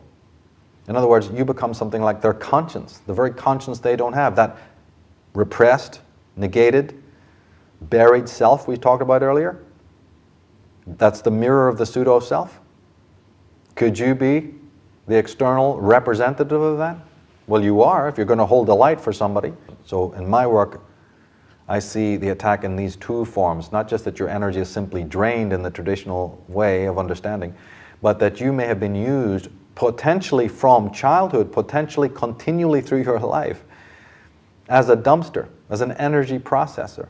What are you going to do about that? It's like picking pepper out of a meal. Oh, but the meal's already made. How are you going to do it? Well, that's some study, isn't it? It's the road of selfhood. It's the road of return to yourself. It's soul retrieval. The vampire does not, I say, as is supposed, merely suck your energy or life force. Their attack is much more involved than that. The vampire essentially uses your energy field to process their own toxic bioenergetic energy. Simply put, they use people as dumpsters.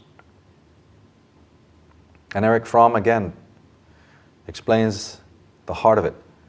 What does the hypnotic and especially the post-hypnotic experiment prove? He's talking here about hypnosis.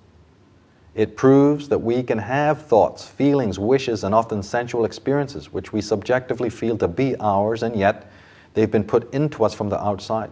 They're basically alien and are not what we think, feel, and so on. I say that this means that one is used as a surrogate conscience. One is literally a surrogate, a cleaner, a rust remover. The vampiristic person needs you to clean their energy, provide direction, inspire them to action, provide physical security and sexual titillation, and so on. And in fact, it is this particular influx of their energy into your field that really constitutes true vampiristic attack, by the way. This is nothing less than a colonization of your force field, of your energy, of your libido. It's nothing less than psychic rape, a kind of domination. And you end up being plunged into a maelstrom of distress and loss and doubt and suspicion and so on. You're like a remote-controlled mannequin or zombie after they're done with you. On courting, Karen Horney says that closely akin to the attitude of compliance and interwoven with it is the emotional dependence which results from the neurotic's need to cling to someone who holds out the promise of protection. This dependence not only may cause endless suffering, but may even be wholly destructive. In relationships in which one person becomes dependent on the other, there is invariably a great deal of resentment. Erich Fromm, speaking about the sexual version of it, the sexual courting, says that suffering from an awareness of his powerlessness and separateness, man can try to overcome his existential burden by achieving a trance-like state of ecstasy, to be beside oneself, so to speak, and this to regain unity within himself and with nature. There are many ways to accomplish this. A very transitory one is provided by the nature of the sexual act.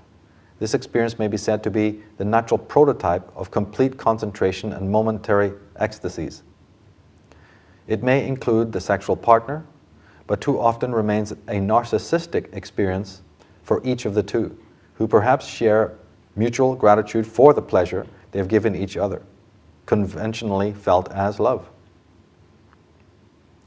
Fromm goes on to say, it is not true that sexual satisfaction is the cause of or identical with mental health and happiness.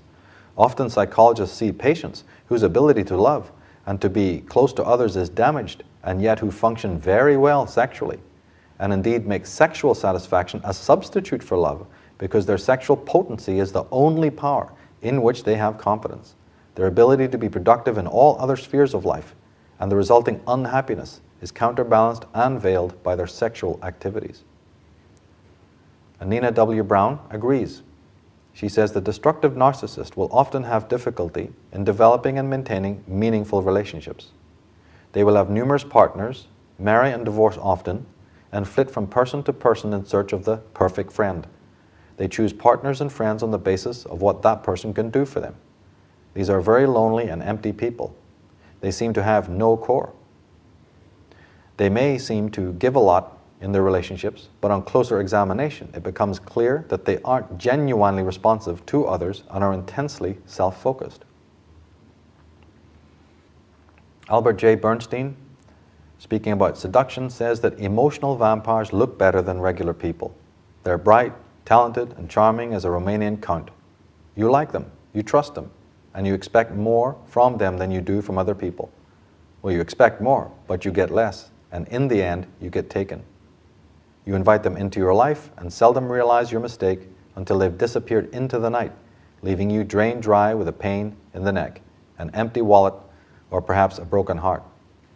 Even then, you wonder, is it them or is it me?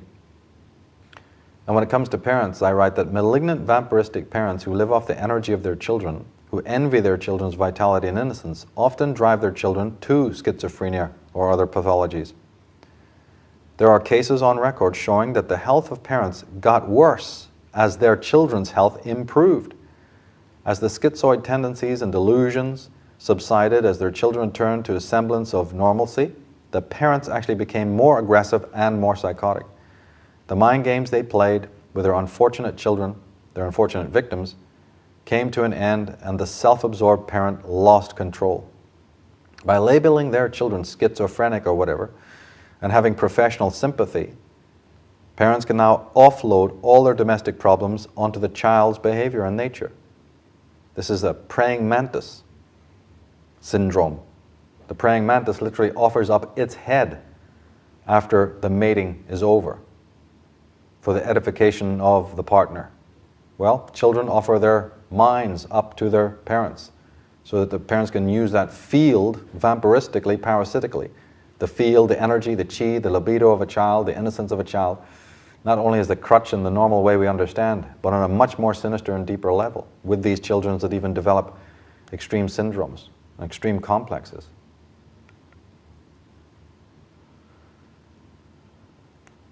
Barbara Hort says something very, very important. We assume the psychic vampire to be one of us, a person with an empathic soul that resonates with other souls and wishes them well. As I said in the beginning, in our introduction, if somebody's nice, you imagine they have a conscience. If you project love and trust onto somebody else, you automatically, without a single iota of proof, imagine that you're getting it in return. We project our goodness onto other people, and that's fine if those people are good or moral. But if you project your goodness and your morality and your virtue and your standards onto a person who's basically a walking graveyard, what do you think the result is going to be?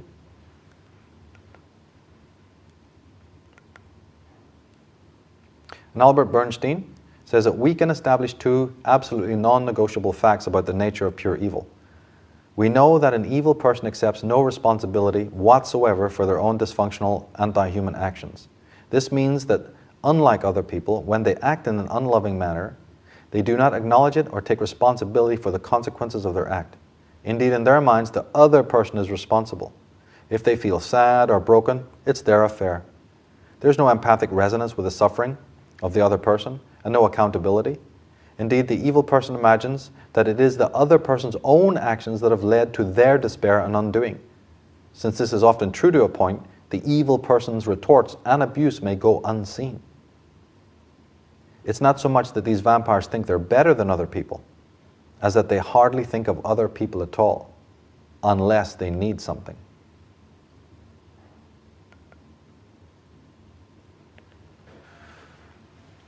So what have we learned through all of this process and all of these incredible insights into pathology? Well, we've learned that there's a thing called the vampire equation, basically. The vampire equation is dysfunctional parenting plus oppressive society plus the creation of an idealized image or idealized self plus this dependency on approval equal self-murder equal vampirism.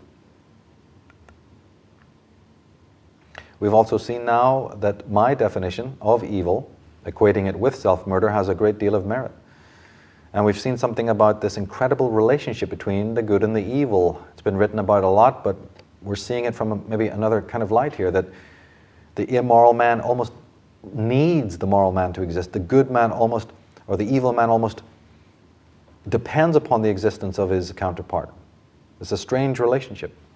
And normally we'd think in daily life, yeah, a good man's behavior and energy would repel a malicious or evil person. Well, that's true to in some circumstances. But there's another, even more perfidious reality, and that is that the evil ones, the empty ones, the self-murdered ones, are attracted to the inner beauty and bounty and innocence and what have you of a good man. And good people, good men and women, do not deserve to be treated in this malignant way by people of that nature, do they? And we've seen that an unsane society certainly contributes to pathology.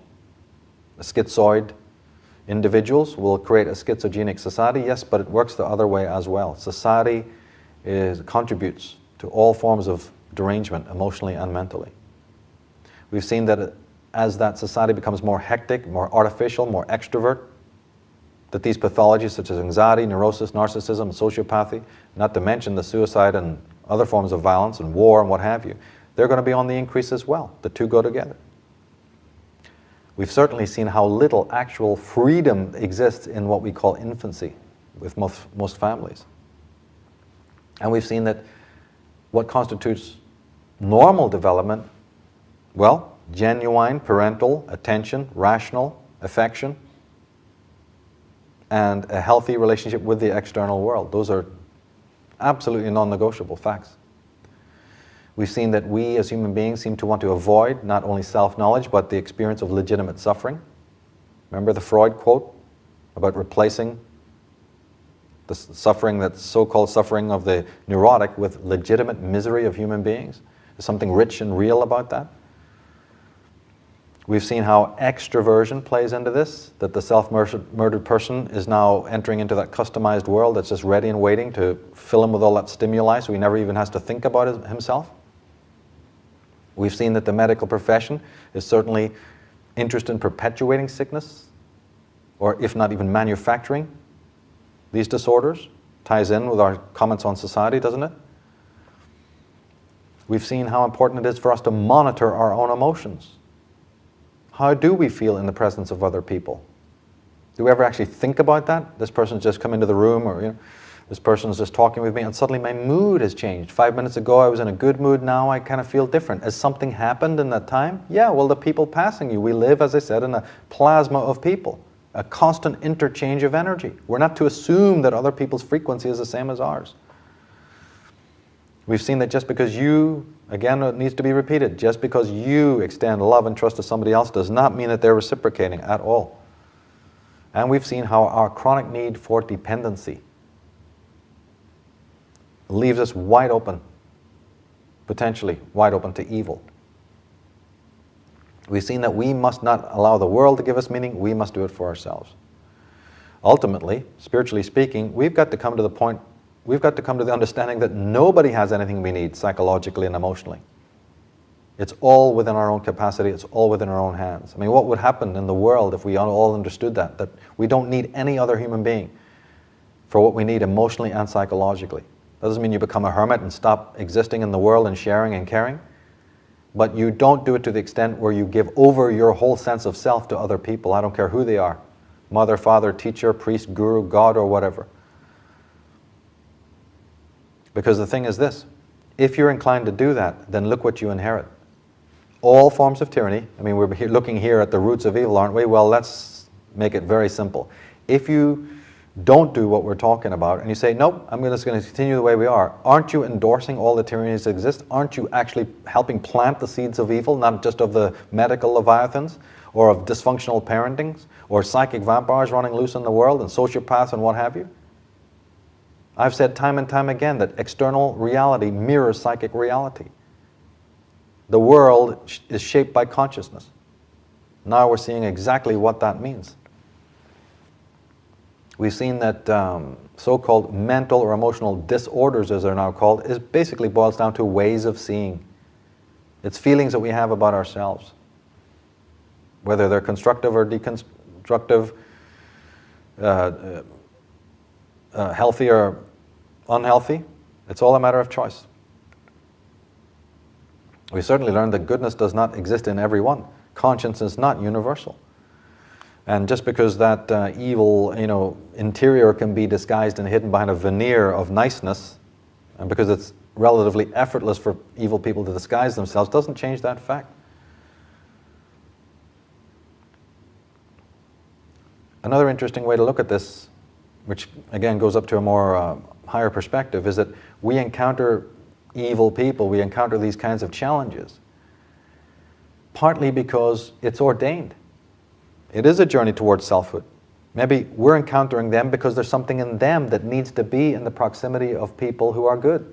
And vice versa, we need, by contrast of their nature, to know truly what selfhood and love and compassion really are, by contrast.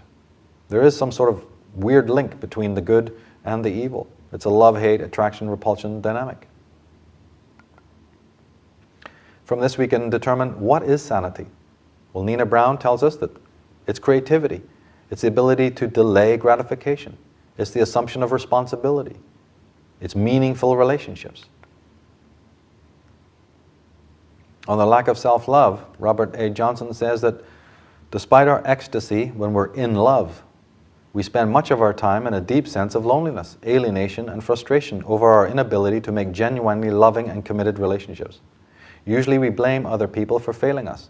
It doesn't occur to us that perhaps it's we who need to change our unconscious attitudes, the expectations and demands we impose on our relationships and on other people. And Karen Horney says something absolutely magnificent. It is, she says, in reality, not so terribly important that people in general should like us. It may, in fact, be important only that certain persons do like us, like those whom we care for, or those with whom we have to live or work, or those on whom it is expedient we make a good impression. But apart from such individuals, it is fairly irrelevant whether we're liked. Neurotic persons, however, feel and behave as if their existence, happiness, and security depended on being liked. Carl Jung puts it this way: if things go wrong in the world, it is because something is wrong with the individual, because something is wrong with me. Therefore, if I'm sensible, I shall put myself right first.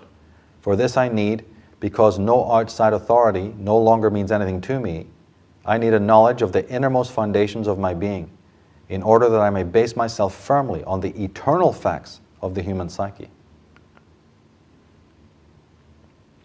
We found out that there's a big difference between shame and guilt, and a big difference between conscience and superego, between empathy and just the veneer of niceness.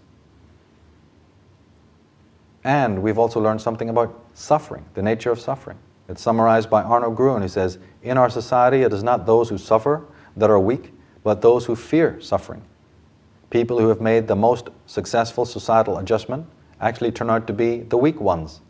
To conceal this fact, the well-adjusted have for millennia been propagating the myth that sensitivity means weakness. They are the ones who perpetuate a distorted view of reality, that is, the ideology of power and domination. He says, the strength that grows out of sorrow, distress, helplessness, illness, and bitter pain has to do with the kind of transcendent experience that brings inner fortitude, which is not contingent upon external power and its constant need or reaffirmation. The suffering involved in discovering one's own self is of an entirely different nature from the suffering that opts for salvation by identifying with something outside the self. Only those who can endure their own suffering are capable of establishing themselves as a separate entity. Robert Johnson says that suffering is the inevitable path that must be trod on the way to consciousness, the inevitable price for the transformation we seek. By no means can we escape it. We who try to evade it never succeed, and we are twice unlucky, for we pay the price anyway, but miss our transformation. There is a terrible and immutable law at work. We only transform when we take our suffering consciously and voluntarily. To attempt to evade it only puts us into the karmic cycles that repeat endlessly and produce nothing.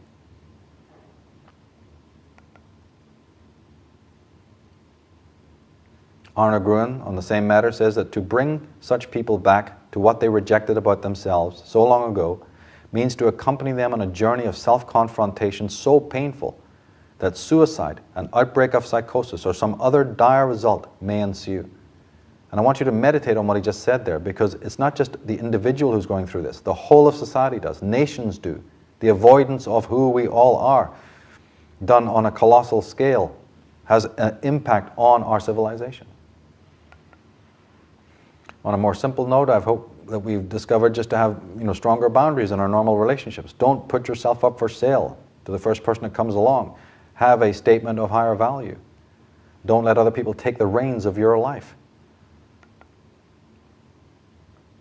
Try to discover how it is that your need and your weakness and your desires for the approval of others absolutely makes you a slave in the world. And if you are in a state of slavery, you're not going to be able to free anybody else, even if it's under the name of love. I hope we've also learned that vampiristic types, like other pathological types, are not particularly rational people. I mean, after listening to the information we provided here, you can hardly say they're logical or rational. In fact, irrationality is the cause of the problems that they're suffering. So therefore, don't expect them to act rationally. Don't be so willing to entangle and engage with irrational types and go round and round and round chasing your own tail. When you try to break free from a vampiristic type, be also very aware that the problems will amp up. They won't get less, because vampire types often know ahead of time that you're ready to make a break. You know, they can sense your discontent and what have you.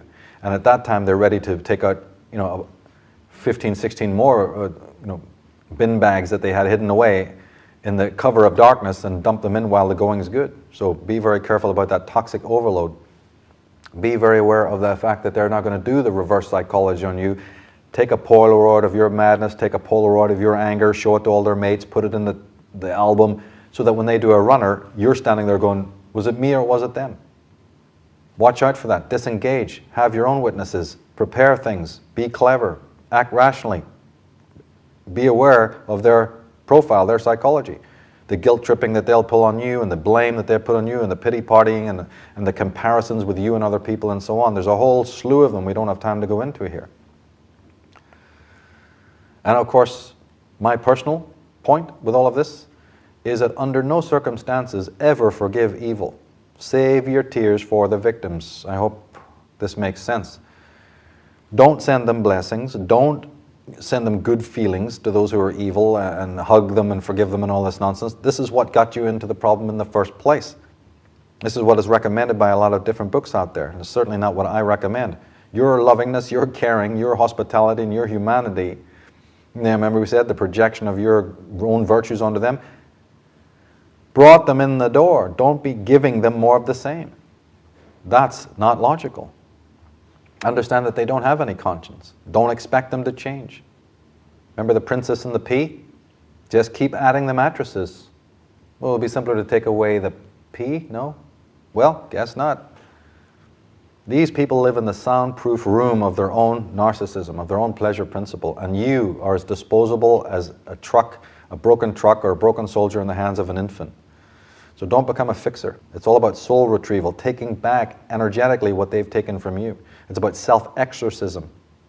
But that means drawing the circle of protection around yourself. As a Taoist, I've learned always that good does in fact come out of evil in many instances. Homeopaths know that the body is made of qi and energy, and that it needs to be strong, and that sometimes, yeah, we have to meet people that test us. Somebody once said that you're judged, your merit, your strength, your power is often judged in the power of your adversary. So if powerful, devious, dark adversaries come into your life, look at it one way, look at it in the Zen way. What does it say about your strength and your sovereignty and your morality? As Goethe said, our friends show us what we can do. Our enemies show us what we must do. Barbara Hort reminds us of the same idea. She says, all Luciferian characters and experiences have the ability to illumine us. The word comes from lucem fera, meaning light bringer. So in adversity we grow. Do you know that the most beautiful flowers are grown by prison inmates? Creation out of destruction. It's the same with our lives. We talked in the beginning about one of the major themes of this program, which is to try and live sanely in an unsane world, a world that skyrocketing rates of depression, and people being medicated, and suicide, and even open violence like war. Well, the whole idea of being able to do that involves psychic hygiene. That's what sanity is. I've defined it before in other work. In fact, it's a curious etymological fact that the words sanity and the word sanitize seem to have similar roots.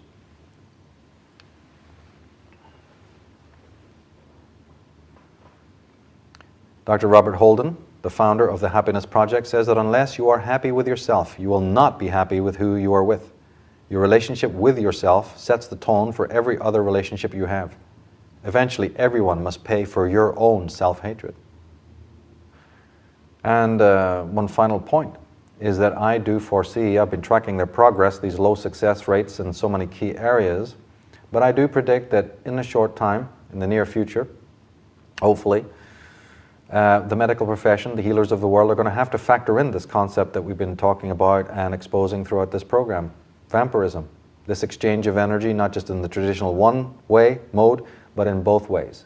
Because that particular processing of dark energy through your system, that pollution, is obviously the cause of a bunch of secondary pathological syndromes, yours, or that person who's sitting in a psychiatrist's room saying, hey doc, I don't know what's wrong with me, I feel depressed, I feel lonely, I feel alienated.